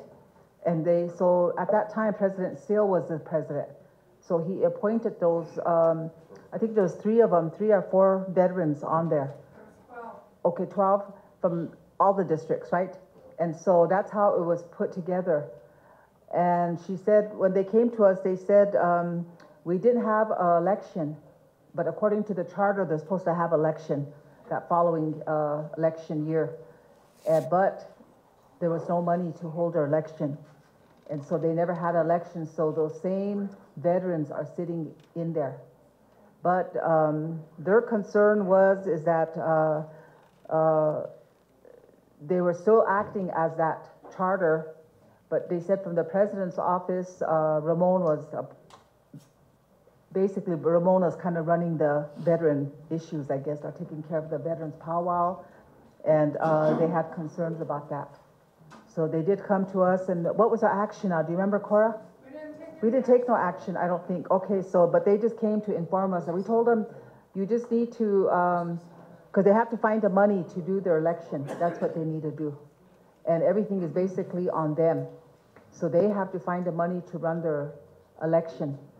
And so I think that's where they were going to go with it, right? Do you remember? Because that's kind of how, I know I was chairing the meeting, but I know that that was some of the things that they had concerns about.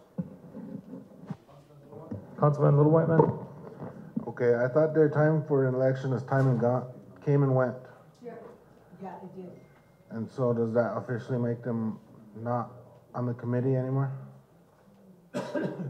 Well, Councilwoman Whitehorse? okay, the charter that they brought to us said that the initial board was appointed by the treasurer. By the president. The president appointed one representative from each district and an alternate. But the issue was that some of them had passed away since then. And they were supposed to have an election at the same time the tribal council did, so they wouldn't have to pay for a separate election. But they never took action on it.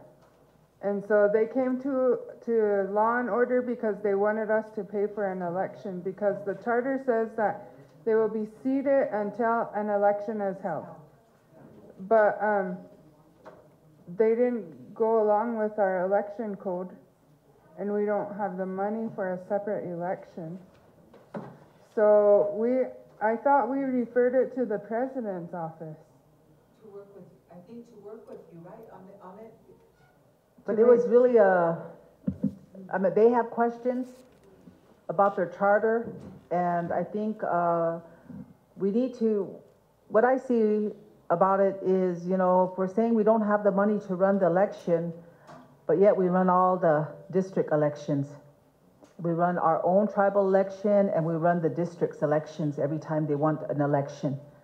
But yet these are veterans, and we should be taking care of them. For some reason, we need to sort it out, and we need to get the elections done. That way they can, they'll know what direction they need to go. Because right now, as it sits, because there was no election, they're still sitting in the position. And it says that in there, that they're in there till that election is held.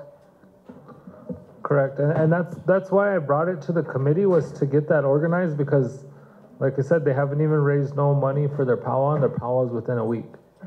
And I've been sending out letters with my letterhead on it to the places that they sent them to the previous year. I asked Ramon for that list, and we've been sending those letters out to solicit donations for them. And we haven't had anything brought back, but so that's what I came to the committee to ask, was that, if we can either reaffirm or just do another reappointment by the president, because under Mr. Still's administration, this organization was already supposed to have been off the ground, and they're supposed to be able to stand on their own feet now and move forward. But I think it might have been the lack thereof, or with Mr. Bear Runner, to really, I guess, enable them to be on their own. And so that's why I was asking, if we just reappoint and take letters of intent, and either from council, but I left that up to the committee. I said, if council wants to do a 9-member board, one from each district, or a 3-member board, that's why I didn't know if we had to amend that charter to state. But the chair, Councilwoman Janice, did say she wanted a 9-member board so that each district was represented. And, you know, those are all things, but, you know, we need to get it together and we need to help them to sustain themselves, you know, and it seems like, you know, we created a charter and we just kind of left them there. So I would like to, you know, as the president, through my office, to ensure that we have a 9-member board seated and that, you know, we're proactively pushing them to stand on their own, to give them the tools so that this charter and this organization succeeds. But as of right now, you know, they're just sitting stagnant and you know, we're setting them up for failure and we need to be proactive with them. Councilwoman White, I have Councilwoman Bearkiller, then Councilwoman Whitehorse. So could we make that motion to have you, I'll make the motion to have our president do the reappointment of the members and to follow the process with the charter. That'll be my motion. Okay, I got a motion and a second by Councilman Goodcrow. Madam Secretary, call for the vote, please. Jim Minks, Yes. Dwayne Yellowhawk, Yes. Garfield Apple, Yes. Glenn Gibbons, Yes. Lydia Bearkiller, Yes. James Cross, Yes. Sonia Little Hawk Weston, Vincent Tulance, Yes. Craig Dillon, Yes. Cora Whitehorse, Yes. Bo Little White Man, Yes. Philip Goodcrow, Randy Laisbad, Yes. Makina Mills.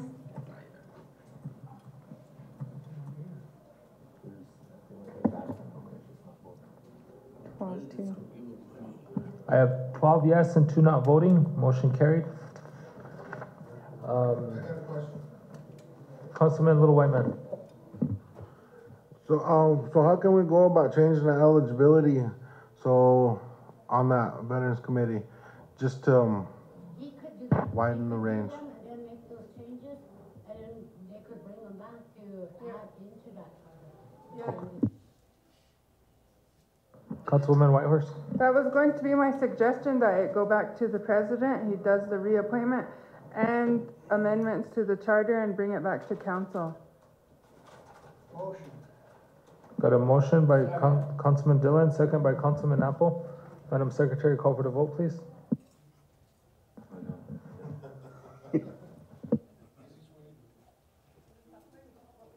Jim Minks,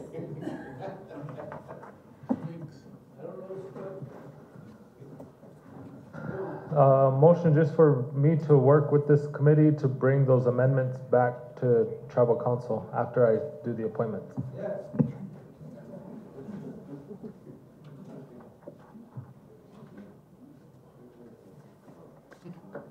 Dwayne Yellowhawk, Yes. Garfield Apple, Yes. Glenn Gibbons, Yes. Lydia Bearkiller, Yes. James Cross, Yes. Sonia Little Hawk Weston, Vincent Tulance, Yes. Craig Dillon, Yes Cora again. Whitehorse, Yes. Bo Little White Man, Yes. Philip Goodcrow, Randy Laisbad, Yes. Makina Mills.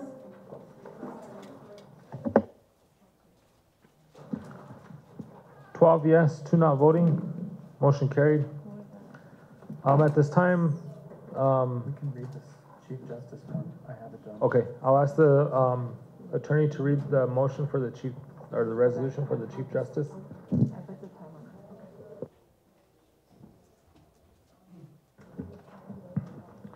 Resolution of the Oglala Sioux Tribal Council rescinding the appointment of Grant Christensen as Associate Justice of the Supreme Court of the Oglala Sioux Nation, elevating Eric Locken from the position of Alternate Justice to Associate Justice of the Supreme Court of the Oglala Sioux Nation, and authorizing the re-advertisement of the Alternate Justice of the Supreme Court of the Oglala Sioux Nation. Whereas the Oglala Sioux Tribe organized under Section 16 of the Indian Reorganization Act of 1934, 25 U.S.C. Section 5123, by adopting a federally approved constitution and bylaws, and under Article 3 of the Tribal Constitution, the Oglala Sioux Tribal Council is the governing body of the tribe. And whereas Article 5, Section 1 of the Tribal Constitution provides that the judicial power of the tribe shall be vested in one Supreme Court and other inferior courts established by the Tribal Council. And whereas Article 5, Section 3D provides that justices of the Supreme Court shall be appointed by the tribal council and shall serve 6-year terms. And whereas Article 5, Section 3C of the tribal constitution provides that justices of the Supreme Court must have a Juris Doctorate from an ABA accredited law school and must be licensed to practice in any state or federal jurisdiction. And whereas the Law and Order Code of the tribe provides in Chapter 1, Section 6.2 that the Supreme Court shall consist of a Chief Justice, 2 Associate Justices, and 1 Alternate Justice. And whereas on August 15, 2018, the Oglala Sioux Tribal Council selected Stephen C. Emery as Chief Justice, Jack Duran and Grant Christensen as Associate Justices, and Eric Locken as Alternate Justice. And whereas Stephen C. Emery, Jack Duran, and Eric Locken were sworn in as Chief Justice, Associate Justice, and Alternate Justice of the Supreme Court of the Oglala Sioux Nation, respectively. And whereas Grant Christensen has not accepted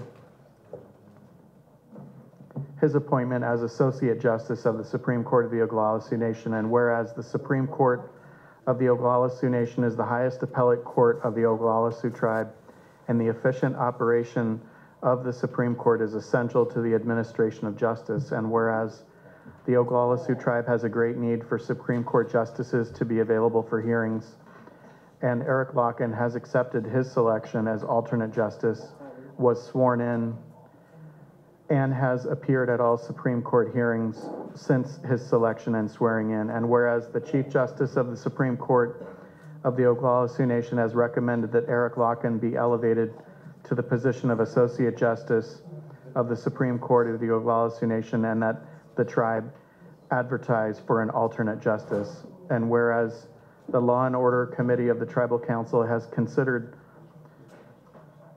and concurs in the recommendation of the Chief Justice, and whereas the Tribal Council agrees with the foregoing recommendations of the Chief Justice and the Law and Order Committee, now therefore be it resolved that the Oglala Sioux Tribal Council hereby declares that Grant Christensen never accepted his appointment as Associate Justice of the Supreme Court of the Oglala Sioux Nation, and that such appointment is hereby rescinded. And be it further resolved that the Oglala Sioux Tribal Council hereby appoints Eric Locken to serve as the Associate Justice of the Supreme Court of the Oglala Sioux Nation. And be it further resolved that Eric Locken shall serve in that position for a 6-year term beginning on this date and continuing until May 28, 2025. And be it further resolved that Eric Locken shall be compensated at the rate of $75 an hour plus mileage at the prevailing federal rate for those cases in which he sits as a member of the Supreme Court or otherwise performs duties of his office, subject to the availability of funding in the budget of the Supreme Court. And be it further resolved that the Tribal Council hereby delegates authority to the Tribal President to execute any documents necessary to effectuate this appointment. And be it finally resolved that the alternate justice of the Supreme Court of the Oglala Sioux Nation shall be re-advertised.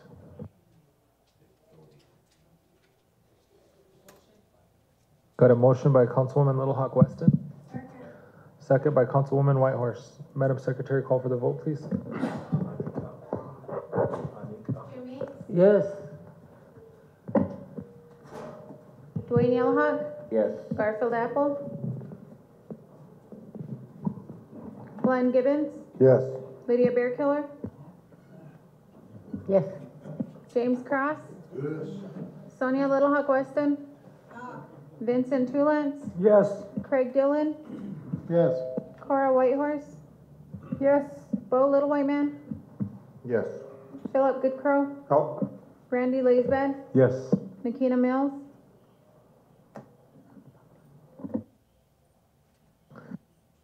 12 yes, 2 not voting, motion carried.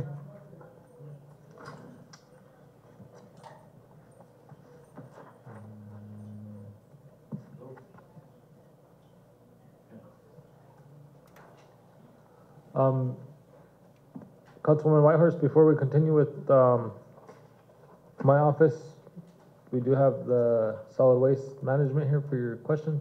Should we bring it back now? Madam Director, where the 150,000 was coming from? Oh.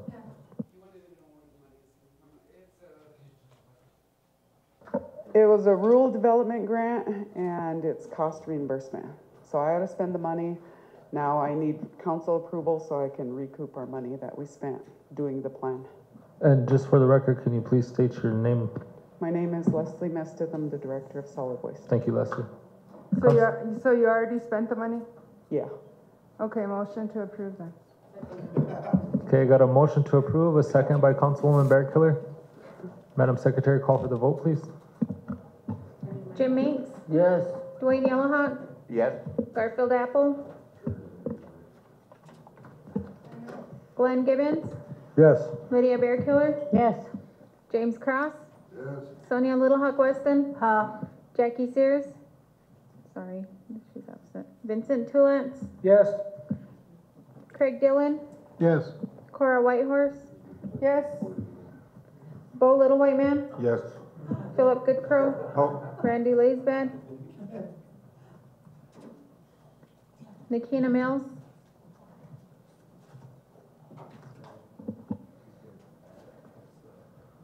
there's 11. 11 yes, 3 not voting, motion carried. Thank you. And then at this time, the attorney has something to present, but it needs to be done in executive session. So I'll call us into executive session at 14:33.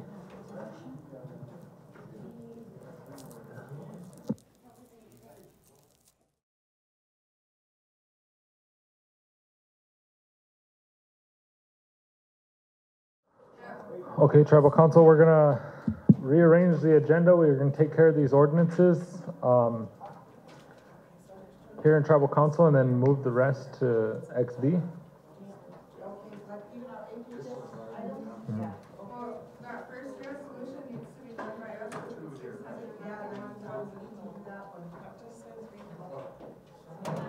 So there's 4 of them total? So 5?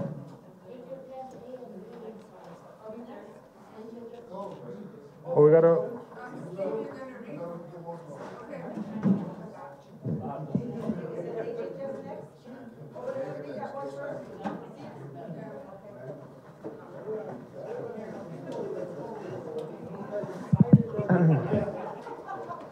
Okay.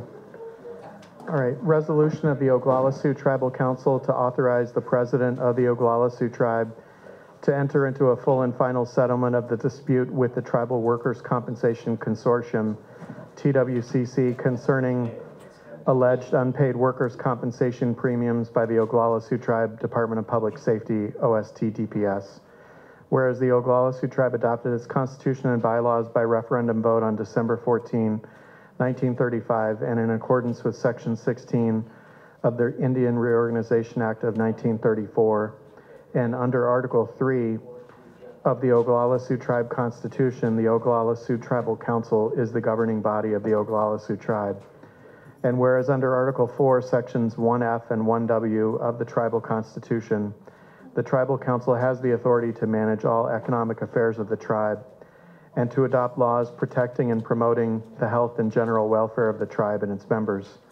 And whereas under Article 4, Section 1W of the Tribal Constitution, the Tribal Council has the authority to promulgate ordinances governing the conduct of persons on the Pine Ridge Indian Reservation and providing for the maintenance of law and order and the administration of justice on the reservation. And whereas in the exercise of these and other powers, the Tribal Council has established the Oglala Sioux Tribe Department of Public Safety, OST DPS, to provide for the maintenance of law and order on the reservation.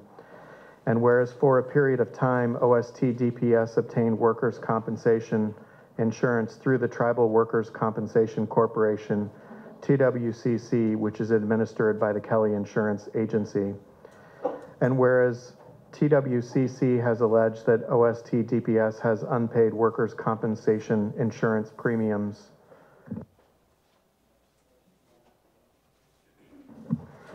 and whereas the tribe and TWCC have participated in extensive meetings, discussions, and negotiations concerning the alleged debt, and whereas without admitting any wrongdoing or liability to TWCC or the Kelly Insurance Agency, and without acknowledging the validity of the alleged debt, and solely for the purpose of resolving the dispute, the Law and Order Committee of the Tribal Council approved a motion to make a monetary payment to TWCC subject to approval by the Tribal Council or the Executive Committee. And whereas on May 22nd, 2019, the Law and Order Committee approved a motion to refer the matter to the Tribal Council for its consideration and action. And whereas having considered the matter and without admitting any wrongdoing or liability to TWC or the Kelly Insurance Agency, and without acknowledging the validity of the alleged debt and solely for the purpose of resolving the dispute, the Tribal Council hereby enacts this resolution to authorize the President of the tribe to enter into a full and final settlement of the disputes subject to the terms and conditions set forth herein now. Therefore be it resolved that the Oglala Sioux Tribal Council hereby authorizes the President of the Oglala Sioux Tribe to enter into a settlement of the dispute between the Oglala Sioux Tribe and the Tribal Workers' Compensation Corporation, TWCC, which is administered by the Kelly Insurance Agency, by making a payment to TWCC in the amount agreed upon in executive session, as in for the full and final settlement of all workers' compensation premiums and other amounts alleged to be due by the Oglala Sioux Tribe Department of Public Safety, OST DPS, to TWCC and any and all other claims TWCC and its administrator, the Kelly Insurance Agency, may have against OST DPS or the Oglala Sioux Tribe from the beginning of time to the date of the settlement, provided that TWCC and the Kelly Insurance Agency shall continue to provide coverage for and make payments on all workers' compensation claims arising during the period of coverage.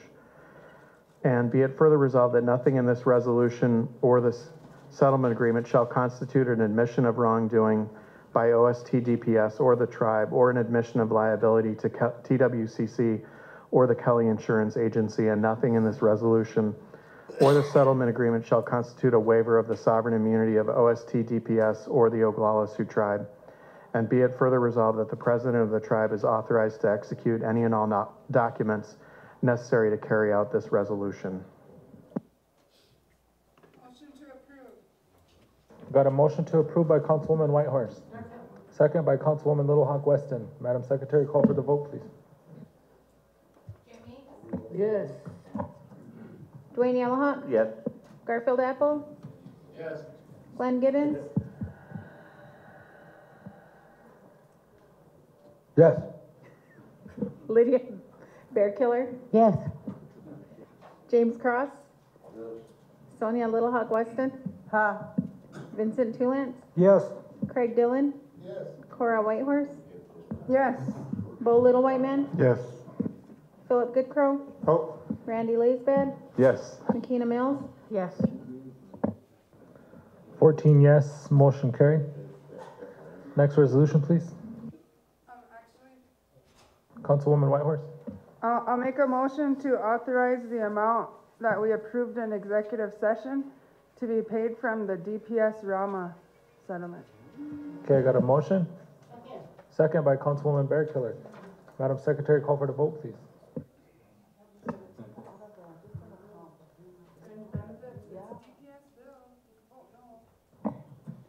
Jim Meeks? Yes. Dwayne Yellowhawk? Yes. Garfield Apple? Yes. Glenn Gibbons? Yes. Lydia Bearkiller? Yes. James Cross? Yes. Sonia Little Hawk Weston? Yeah. Vincent Tulance? Yes. Craig Dillon? Yes. Cora Whitehorse? Yes. Bo Little White Man? Yes.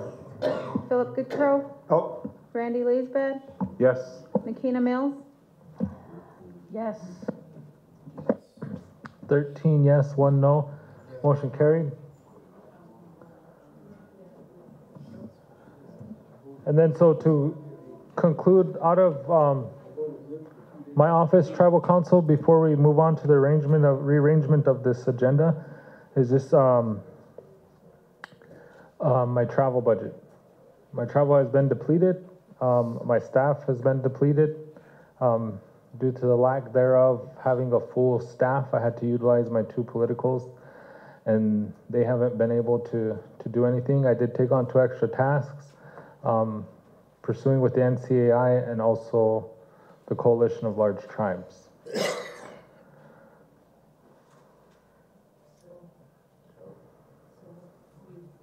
job. Amend the ordinance? We need an ordinance to amend the budget. Amend the budget to increase your line item. Correct. So, I don't know how much you're asking or how much, yeah. Councilman Mills? At the financial, is that amount that's on there, is that correct? $40,000 is what you've spent. Is that correct? I don't believe so.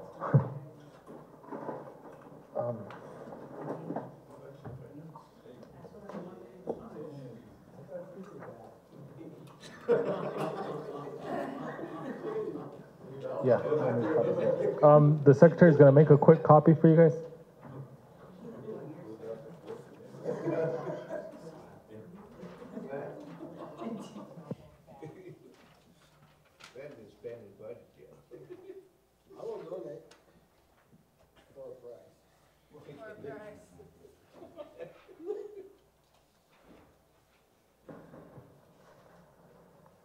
I mean, I don't mind not going, but I mean, that's, y'all will have to step in and pick up the void. Don't listen to them. Listen to our president. That's what I mean, we need to be at these meetings. Any of the 2 organizations, do they contribute to your travel at all? The Great Plains Tribal Chairman Health Board does reimburse, and I don't see that reimbursement. It comes directly back to the tribe. But the other 2, the Coalition of Large Tribes and then the Great Plains Tribal Chairmen's Association doesn't, because the Great Plains Tribal Chairmen's Association doesn't have any money. And that, but that's also something we don't have to pay to be a part of. You want it?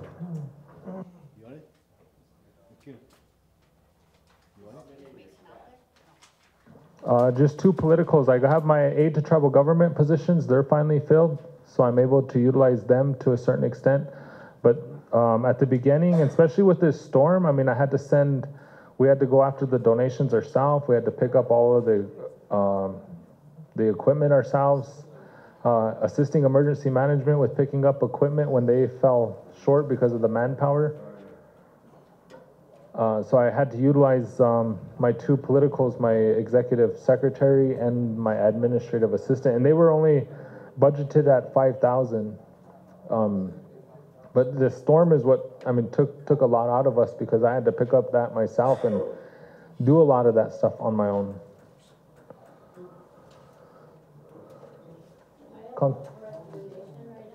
Councilwoman Mills, and then I'll have Councilwoman Bearkiller. So my question's for Mason, since that's why I asked for him. So on the treasurer's report for your budget, it has the travel line item total budget. It says $30,090, and then it says the current period actual $40,673.09.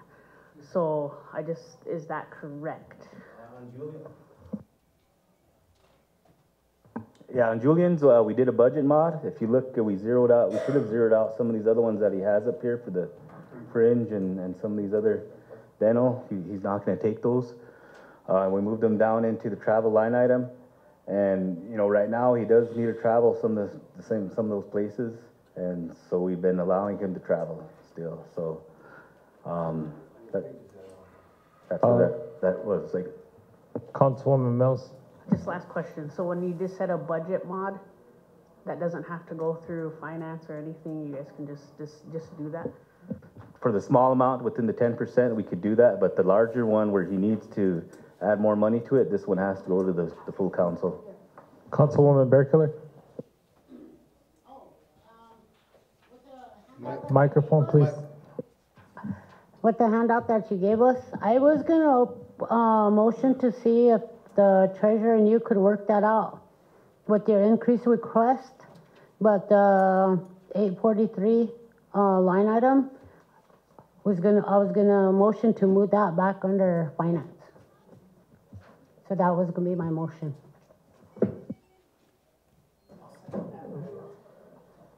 Councilman Dillon?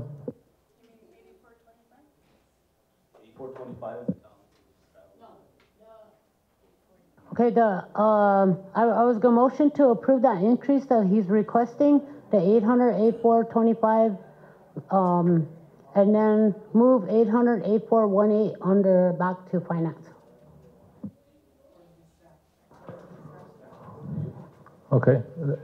Councilwoman Mills, are you still seconding that motion? Okay, I got a motion and a second. Councilman Dillon? And if we need an ordinance to do this, we can allow him to travel until we get an ordinance drafted, or until the next meeting. That way we can bring it back in a month, but he'll be allowed to travel. Can you guys include that in your motion? All right.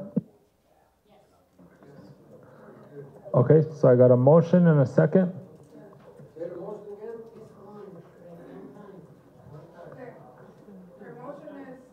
Can you use your mic, Councilwoman, please? Sorry, her motion is to increase the president's travel budget 8425 on your budget, on your report, to $50,000, and take the 8418, which is the staff's travel budget, back to finance committee when we do our budget revision, and allow the president to travel until we come back with the budget revision ordinance. Okay, so I got a motion and a second. Madam Secretary, call for the vote, please. Jim Meeks? Yes. Dwayne Yellowhawk? Yes. Garfield Apple? Yes. Glenn Gibbons? Yes. Lydia Bearkiller? Yes. James Cross? Sonia Little Hawk Weston? Ha. Vincent Tulance? Yes. Craig Dillon? Yes. Cora Whitehorse? Yes. Bo Little White Man? Philip Goodcrow? Oh. Randy Laisbad? Yes. Nikina Mills? Yes. 14 yes, motion carried. Thank you, Tribal Council. Can I get a motion to approve this agenda, or my report? Motion and a second by Councilman Goodcrow. Madam Secretary, call for the vote, please.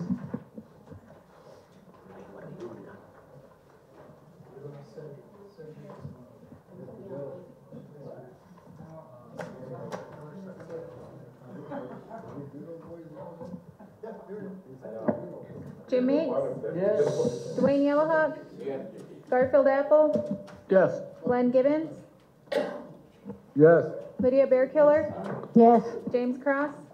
Sonia Little Hawk Weston? Ha. Vincent Tulance? Yes. Craig Dillon? Yes. Cora Whitehorse? Yes. Bo Little White Man? Yes. Philip Goodcrow? Oh. Randy Laisbad? Yes. Nikina Mills? Yes.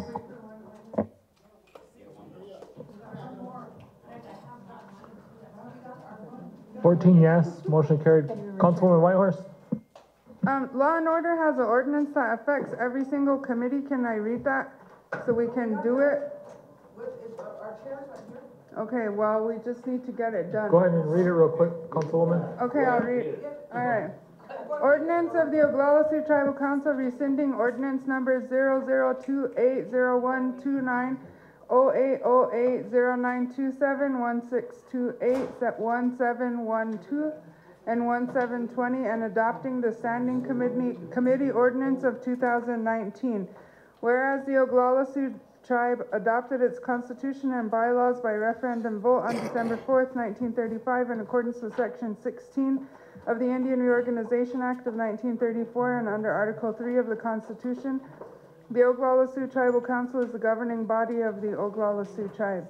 And whereas under Article 4, Section 1U of the Tribal Constitution, the Tribal Council has the authority to adopt ordinances regulating the procedures of the council itself.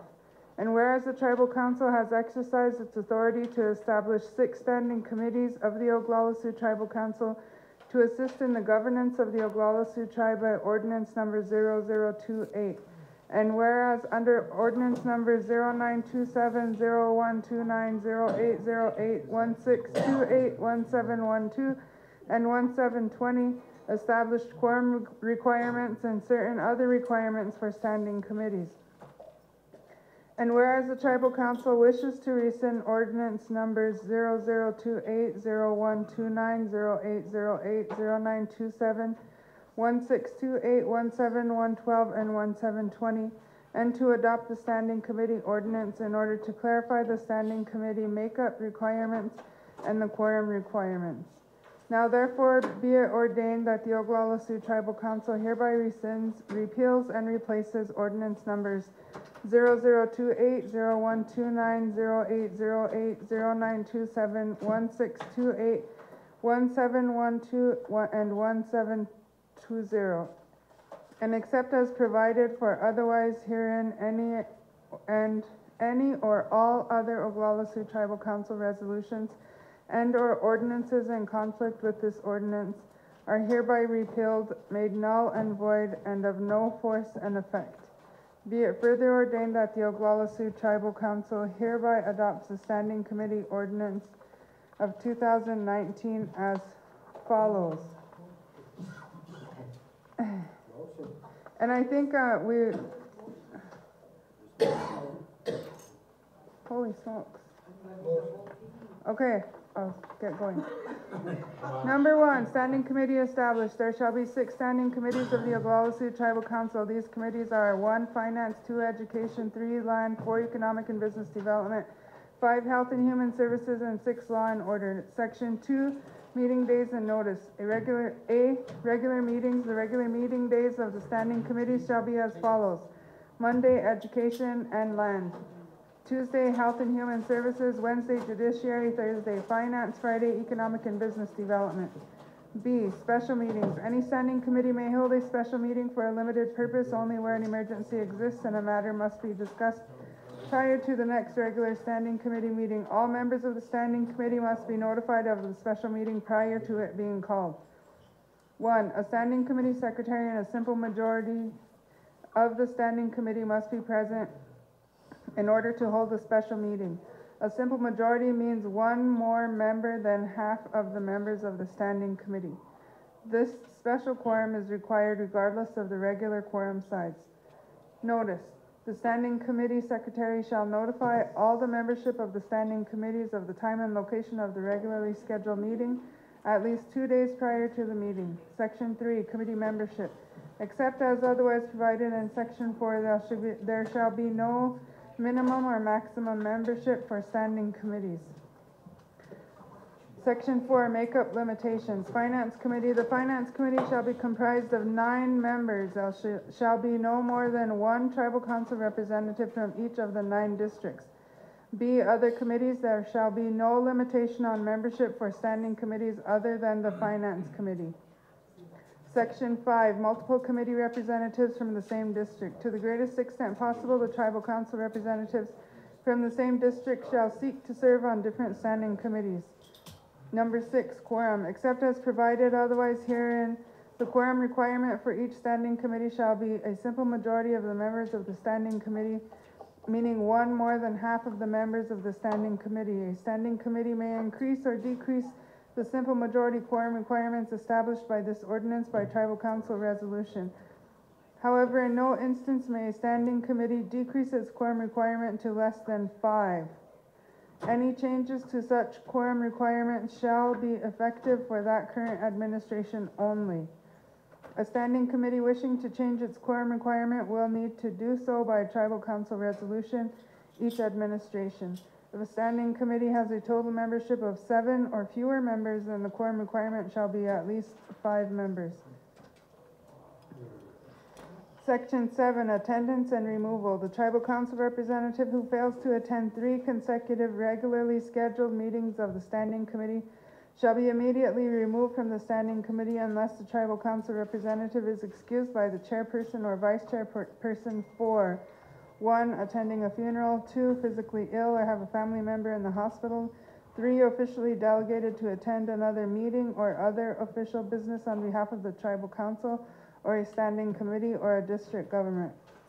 4, weather conditions prohibit attending the meeting. 5, spiritual leave and or 6, personal obligations.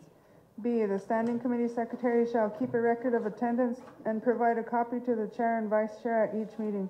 Removal of a member be effective upon standing committee action for quorum and voting purposes and confirmed by the tribal council resolution at the next regular tribal council meeting. C, nothing contained herein shall prevent any tribal council representative from attending any meeting of a standing committee that they are not a member of. However, a tribal council representative who is not a member of such standing committee shall not be included in the quorum requirement and may not vote at that meeting. Section 8, appointing by resolution. Tribal council representatives shall be added and removed from standing committees by tribal council resolution subject to the provisions of this ordinance. Section 9, chairperson and vice chairperson. Each standing committee shall select a chairperson and vice chairperson from among its members. The chairperson shall preside over and conduct the meetings of the standing committee. If the chairperson is not present for the meeting of the standing committee, the vice chairperson shall have authority to preside over and conduct the meeting. A standing committee may select more than one vice chairperson. Section 10, committee rules and protocol. Each standing committee may develop and adopt internal rules, procedures, and protocol for committee meeting operation subject to the requirements of this ordinance. Section 11, conformity with other ordinances. A, this ordinance shall be viewed and interpreted in conformance with the other key financial documents of the Oglala Sioux tribe. B, this ordinance shall be viewed and interpreted in conformance with the other standing committee meeting requirements of the Oglala Sioux tribe, including a required monthly meeting with the tribal programs and or tribally chartered entities. Be it further ordained that this ordinance shall take effect immediately. Be it further ordained that the standing committee makeup for the remainder of 2018-2020 Bear Under Black administration shall remain in place as previously established, provided that future additions or removals from standing committees must conform to the requirements of this ordinance. Be it further ordained that the standing committee regular meeting quorum requirements for the remainder of 2018-2020 Bear Under Black administration for all committees shall be 5 members. However, the special meeting quorum requirements for all standing committees shall be a simple majority. Motion to approve. Second. Got a motion to approve, second by Councilwoman Little Hawk Weston. Madam Secretary, call for the vote, please. Jim Meeks, No. Dwayne Yellowhawk, Yes. Garfield Apple, Yes. Glenn Gibbons, Yeah. Lydia Bearkiller, James Cross, Sonia Little Hawk Weston, Vincent Tulance, Yes. Craig Dillon, Cora Whitehorse, Yes. Bo Little White Man, Yes. Philip Goodcrow, No. Randy Lacebed, Yes. Nikina Mills, Yes.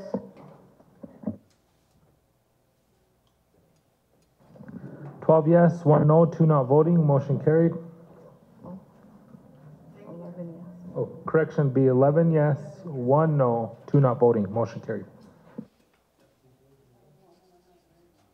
I have Councilwoman Mills and then Councilwoman Little Hawk Weston. So can I do my resolution for education that we absolutely need? Correct, we still have a quorum, Craig just went to the bathroom. Correct. Resolution of the Oglala Sioux Tribal Council of the Oglala Sioux Tribe rescinding Tribal Council Motion Number 19175 and selection option 1 for a facilities improvement and repair project for the Wounded Knee District School. Whereas the Oglala Sioux Tribe adopted its constitution and bylaws by referendum vote on December 14, 1935 in accordance with Section 16 of the Indian Reorganization Act of 1934, 24 USC 5123, and under Article 3 of the Constitution, the Oglala Sioux Tribal Council is the governing body of the Oglala Sioux Tribe.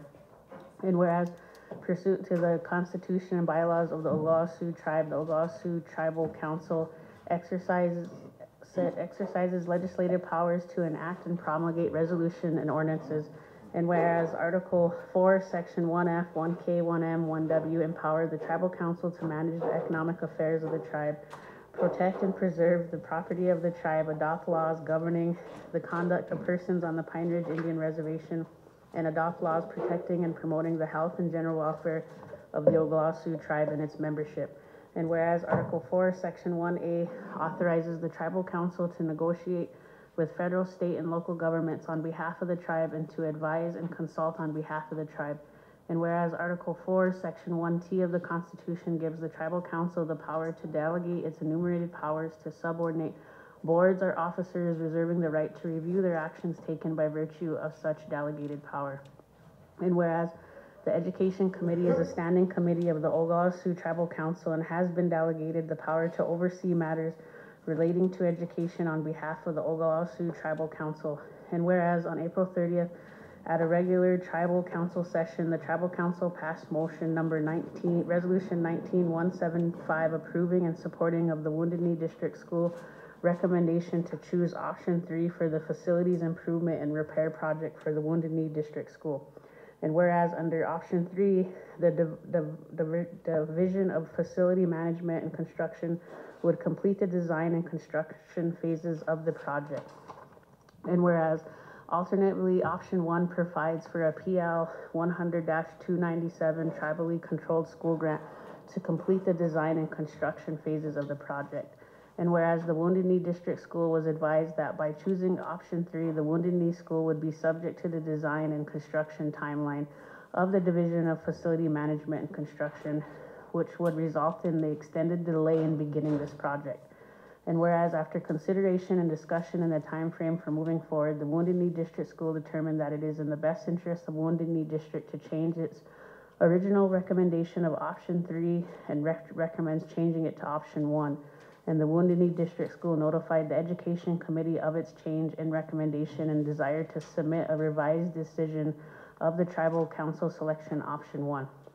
And whereas on May 20th, 2019, by motion and vote, the Education Committee voted to rescind Tribal Council motion 19175 and by motion and vote to accept option 1, PL 100-297 grant instead of option 3, DFMC, and to forward to Tribal Council for final approval.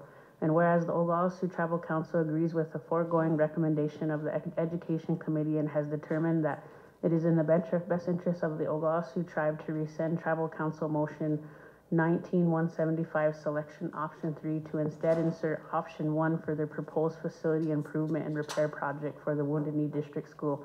Now therefore it be resolved that the Oglala Sioux Tribal Council hereby rescinds motion number 19175 that selected option 3 for the facility improvement and repair project for the Wounded Knee District School in order to select option 1 instead.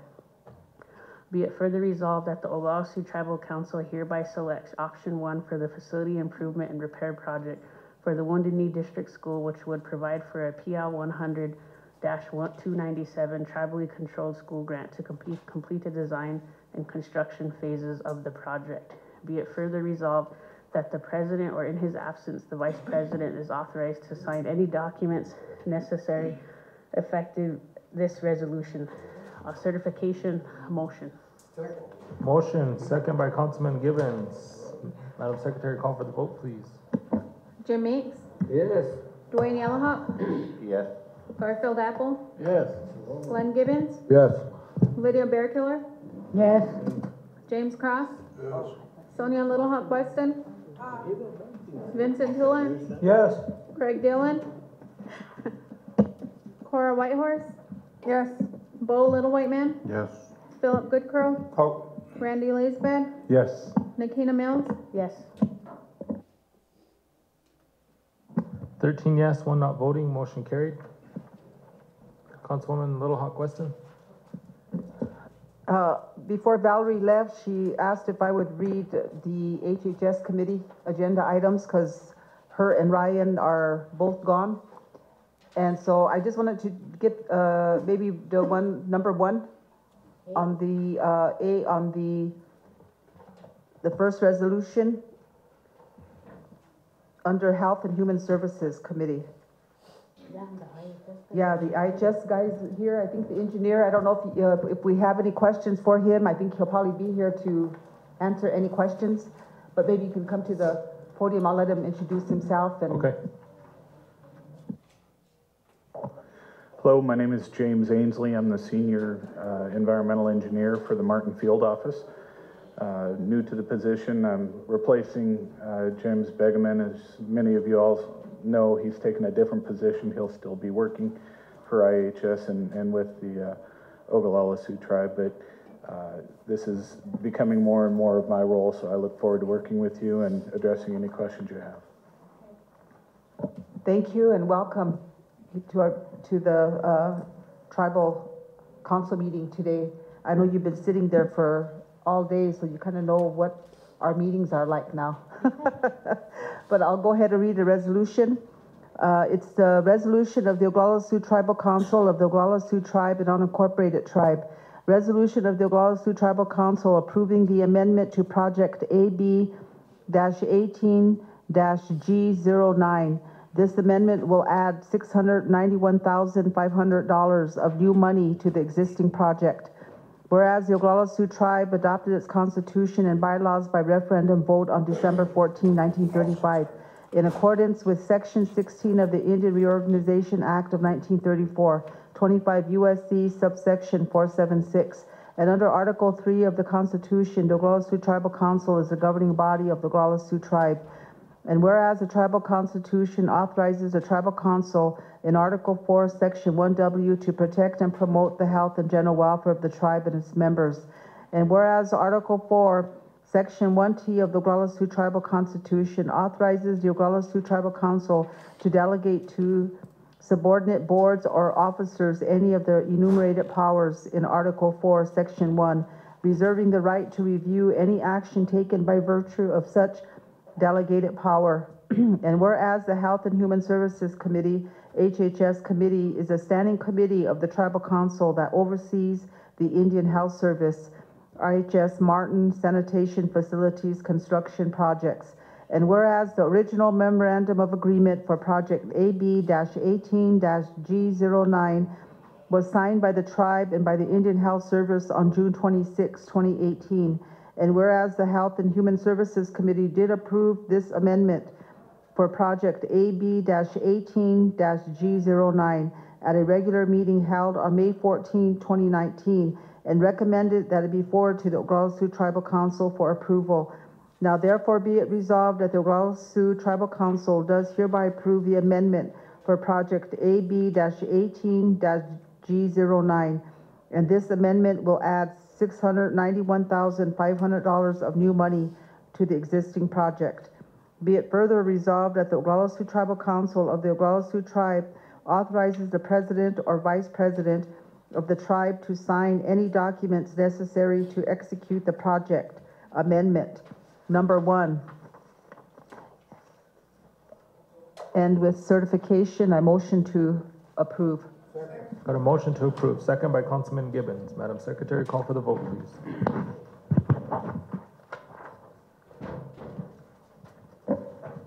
Jim Meeks, Yes. Dwayne Yellowhawk, Yes. Garfield Apple, Yes. Glenn Gibbons, Yes. Lydia Bearkiller, Yes. James Cross, Yes. Sonia Little Hawk Weston, Vincent Tulance, Yes. Craig Dillon, Cora Whitehorse, Yes. Bo Little White Man, Yes. Philip Goodcrow, Oh. Randy Lacefed, Yes. Nikina Mills, Yes. 13 yes, 1 not voting, motion carried. Thank you, Council. I think, I don't know if number 5 is, it's an ordinance supporting the Oglala Sioux Housing Authority and mandating compliance with occupancy/home buyer agreement as a condition of employment. I think that one there we need to approve as a council because we did take action at the HHS committee last week, and I think the council needs to. And the 5 houses? Yeah, on housing, so we need to get that one approved. Can you read the resolution, please? Yeah, I'm trying to get, ordinance, it's an ordinance. Correction, read the ordinance, please. Yeah, number 5, hold on just a minute. Okay. Okay, it's the ordinance of the Oglala Sioux Tribal Council of the Oglala Sioux Tribe and Unincorporated Tribe. Ordinance supporting the Oglala Sioux Housing Authority and mandating compliance with occupancy/home buyer agreements as a condition of employment and requiring all Oglala Sioux Tribal employees and Oglala Sioux Tribal Council persons and executive committee members to enter into payroll deduction agreements with the Oglala Lakota Sioux Housing if they are delinquent in their rent or home buyer payments. Whereas the Oglala Sioux Tribal Council established the Oglala Sioux Housing Authority to provide safe, decent, and sanitary housing to low-income residents of the Pine Ridge Indian Reservation and to undertake such necessary maintenance as to preserve the structural integrity of such housing. And whereas the Oglala Sioux Housing Authority's management improvement plan has been approved by the Office of Regional Indian Programs of the Department of Housing and Urban Development.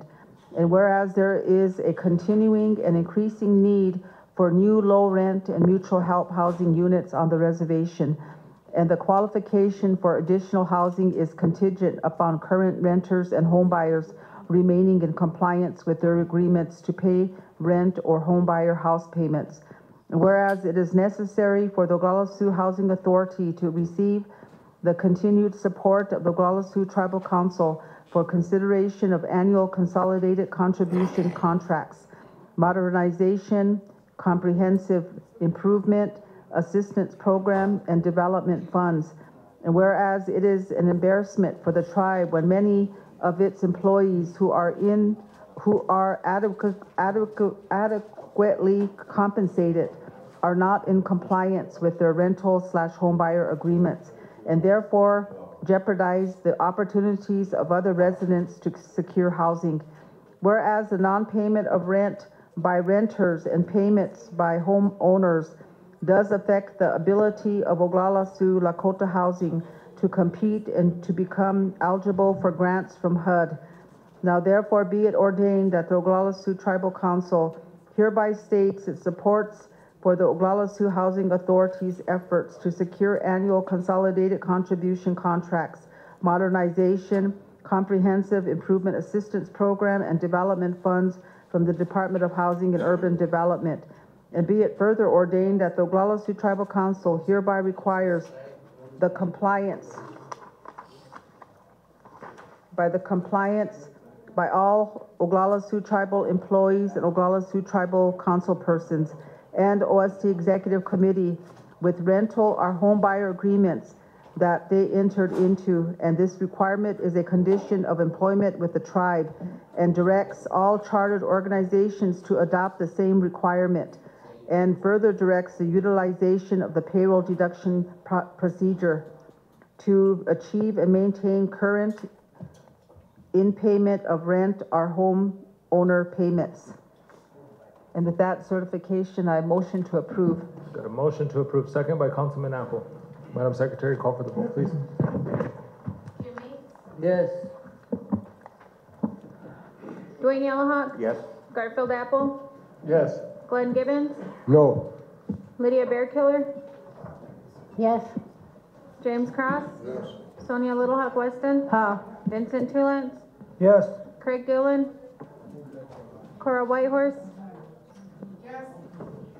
Bo Little White Man? Yes. Philip Goodcrow? Help. Randy Lacefad? Yes. Makina Mills? Yes. 12 yes, 1 no, 1 not voting, motion carried. Thank you, Council. I guess we have one more, number 2, the resolution, item 2. We need that, he needs that one taken care of too, under IHS. Okay, it's resolution of the Oglala Sioux Tribal Council of the Oglala Sioux Tribe and Unincorporated Tribe. Resolution of the Oglala Sioux Tribal Council of the Oglala Sioux Tribe approving the SDS priority listing for 2020. Number 1, PR-CS, Pine Ridge Village Sewer Repairs Phase 2. Number 2, PR-CW, Wounded Knee Water Storage Tank. Number 3, PR/CSL Allen Lagoon Cell 1 Aeration Unit. Number 4, PR-CSL Manderson Sewer Lagoon Rehabilitation. Whereas the Oglala Sioux Tribe adopted its constitution and bylaws by referendum vote on December 14, 1935, in accordance with Section 16 of the Indian Reorganization Act of 1934, 25 USC subsection 476, and under Article 3 of the Constitution, the Oglala Sioux Tribal Council is the governing body of the Oglala Sioux Tribe. And whereas the Tribal Constitution authorizes the Tribal Council in Article 4, Section 1W to protect and promote the health and general welfare of the tribe and its members. And whereas Article 4, Section 1T of the Oglala Sioux Tribal Constitution authorizes the Oglala Sioux Tribal Council to delegate to subordinate boards or officers any of the enumerated powers in Article 4, Section 1, reserving the right to review any action taken by virtue of such delegated power. And whereas the Health and Human Services Committee, HHS Committee, is a standing committee of the Tribal Council that oversees the Indian Health Service, IHS Martin, sanitation facilities construction projects. And whereas the Health and Human Services Committee has considered the matter on May 14, 2019, and did approve this resolution for presentation to the Tribal Council. Now therefore be it resolved that the Oglala Sioux Tribal Council of the Oglala Sioux Tribe has voted to approve the following SCS project listing as prioritized. Number 1, PR-CS Pine Ridge Village Sewer Repairs, Phase 2. Number 2, PR-CW Wounded Knee Water Storage Tank. Number 3, PR-CSL Allen Lagoon Cell 1 Aeration Unit. Number 4, PR-CSL Manderson Sewer Lagoon Rehabilitation. Be it further resolved that the Oglala Sioux Tribal Council of the Oglala Sioux Tribe authorizes the president or vice president of the tribe to sign any documents necessary to execute this resolution and certification. With that, I motion to approve. Got a motion, second by Councilwoman Bearkiller. Madam Secretary, call for the vote, please.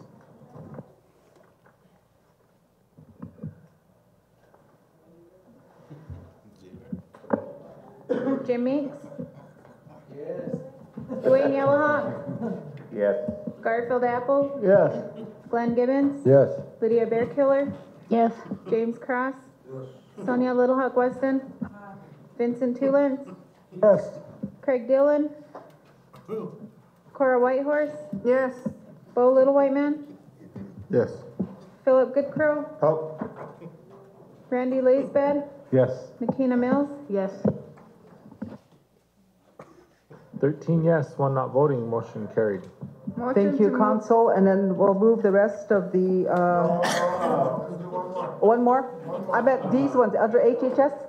Yeah, under HHS. Are they under A, which one? F?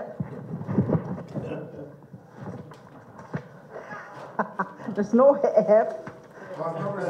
Number 7, the resolution of the OST Council amending Resolution 18-57 to revise the EAP. No.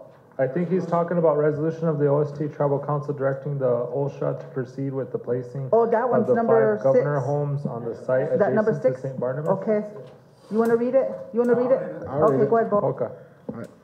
Resolution of the Oglala Sioux Tribal Council of the Oglala Sioux Tribe directing the Oglala Lakota Sioux Housing to proceed with the placing of 5 governor homes on the site adjacent to St. Barnabas Church in Kyle, South Dakota. Whereas the Oglala Sioux Tribe adopted its constitution and bylaws by referendum vote on December 14th, 1935, in accordance with Section 16 of the Indian Reorganization Act of 1934, 25 USC subsection 5123, under Article 3 of the Oglala Sioux Tribe Constitution, the Oglala Sioux Tribal Council is the governing body of the Oglala Sioux Tribe, and whereas the Oglala Sioux Tribe Health and Human Services Committee is a standing committee of the Oglala Sioux Tribe who did meet on the 23rd day of May 2019 with quorum present and did approve the resolution for presentation to the Oglala Sioux Tribal Council for their action. And whereas the Oglala Sioux Tribe Health and Human Services Committee was appraised of the problem of placing the 5 governor homes at the site in Kyle, South Dakota. And whereas the Oglala Sioux Tribe Health and Human Services Committee did meet April 4th, 2019 at a meeting held in Kyle, previously approved of placing the 5 governor homes at the site in Kyle, South Dakota. Whereas the Oglala Lakota Sioux Housing has placed governor homes in all districts upon the Pine Ridge Reservation except for Medicine Root. And whereas the housing situation upon the Pine Ridge Reservation is an issue that is ever present and needs to be addressed with all resources available.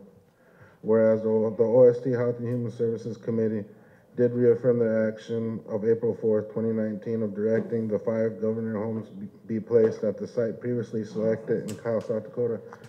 Now, therefore, be it resolved that the Oglala Sioux Tribe, based upon the recommendation of the OST Health and Human Services Committee, does direct Oglala Sioux Lakota Housing to place the 5 governor homes at the site in Kyle, South Dakota, adjacent to St. Barnabas Church immediately.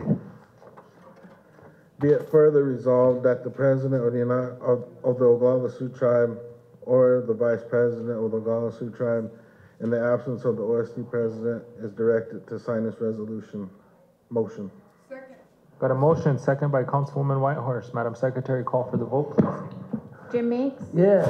Dwayne Yellowhawk, Garfield Apple, Glenn Gibbons, Lydia Bearkiller, Yes. James Cross, Sonia Little Hawk Weston, Vincent Tulance, Yes. Craig Dillon, Cora Whitehorse, Yes.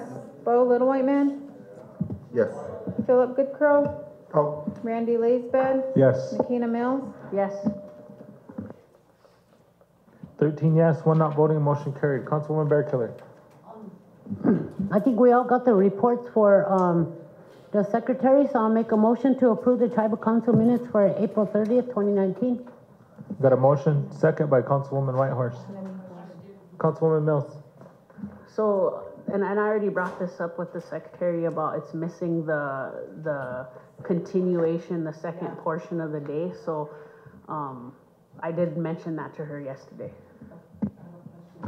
And I did explain that, the meeting, we're still waiting on a contract to be signed, so that's why the second portion isn't complete, but the packet is done, we're just waiting on that, the signature of that contract.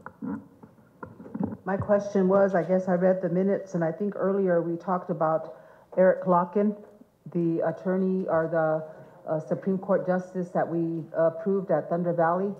Well, on April 30th, this council, 2/3 on that agenda item, onto this council.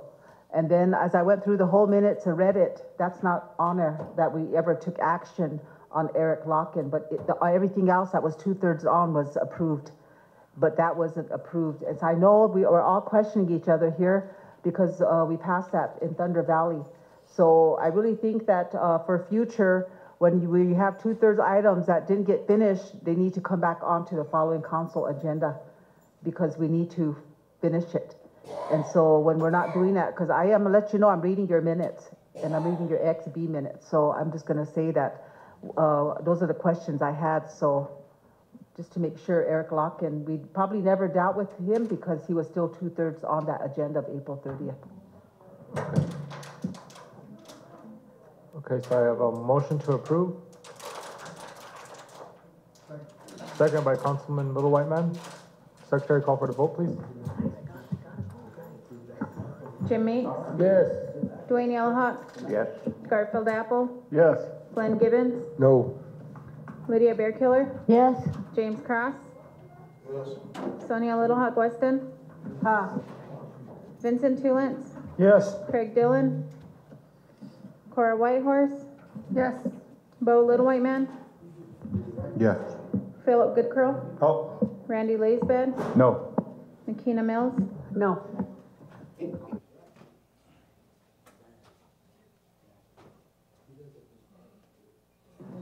10 yes, 3 no, 1 not voting, motion carried. Councilwoman Bearkiller.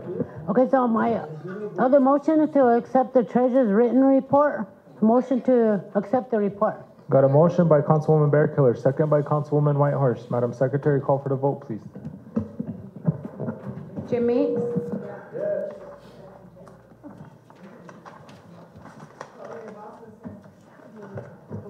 Give me that. Dwayne Yellowhawk, Yes. Garfield Apple, Yes. Glenn Gibbons, Yes. Lydia Bearkiller, Yes.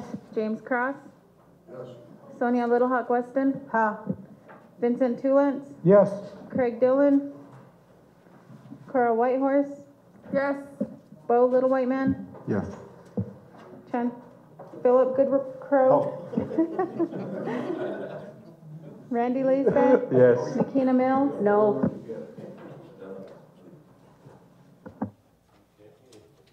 Motion to move the rest of the resolutions to XB. One more. 12 yes, 1 no, 1 not voting. I have one more motion to approve the fifth member's written report. Got a motion to approve, second by Councilman Tulance. Madam Secretary, call for the vote, please. Yes. Too late. Craig Dillon needs some toilet paper. Jim Meeks, Yeah. Dwayne Yellowhawk, Yes. Garfield Apple, Yes. Glenn Gibbons, Lydia Bearkiller, Yes. James Cross, Sonia Little Hawk Weston, Vincent Tulance, Yes. Craig Dillon, Bo Little White Man, Cora Whitehorse, Yes. Bo Little White Man, Yes. Philip Goodcrow, Oh. Randy Laisbach, Yes. Nikina Mills, No. Okay, now motion to move the rest of the resolutions to XB. 12 yes, 1 no, 1 not voting, motion carried. I got a motion by Councilwoman Whitehorse, second by Councilman Goodcrow. Madam Secretary, call for the vote, please.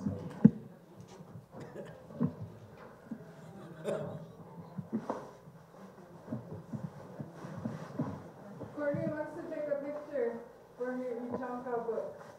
For real. Jim Meeks, Dwayne Yellowhawk, Yes. Garfield Apple, Yes. Glenn Gibbons, Lydia Bearkiller, Yes. James Cross, Sonia Little Hawk Weston, Vincent Tulance, Yes. Craig Dillon, Cora Whitehorse, Yes. Bo Little White Man, Yes. Philip Goodcrow, Oh. Randy Laisbach, Yes. Nikina Mills, Yes. Motion to adjourn. 13 yes, 1 not voting, motion carried. I got a motion to adjourn, second by Councilman Gibbons. Madam Secretary, call for the vote, please. Jim Meeks, Dwayne Yellowhawk, Yes. Garfield Apple, Yeah. Glenn Gibbons, Lydia Bearkiller, Yes. James Cross, Sonia Little Hawk Weston, Vincent Tulance, Yes. Craig Dillon, Cora Whitehorse, Yes. Bo Little White Man, Yes. Philip Goodcrow, Randy Laisbach, Yes. Nikina Mills, Yes. 13 yes, 1 not voting, motion carried. Meeting adjourned at 16:46.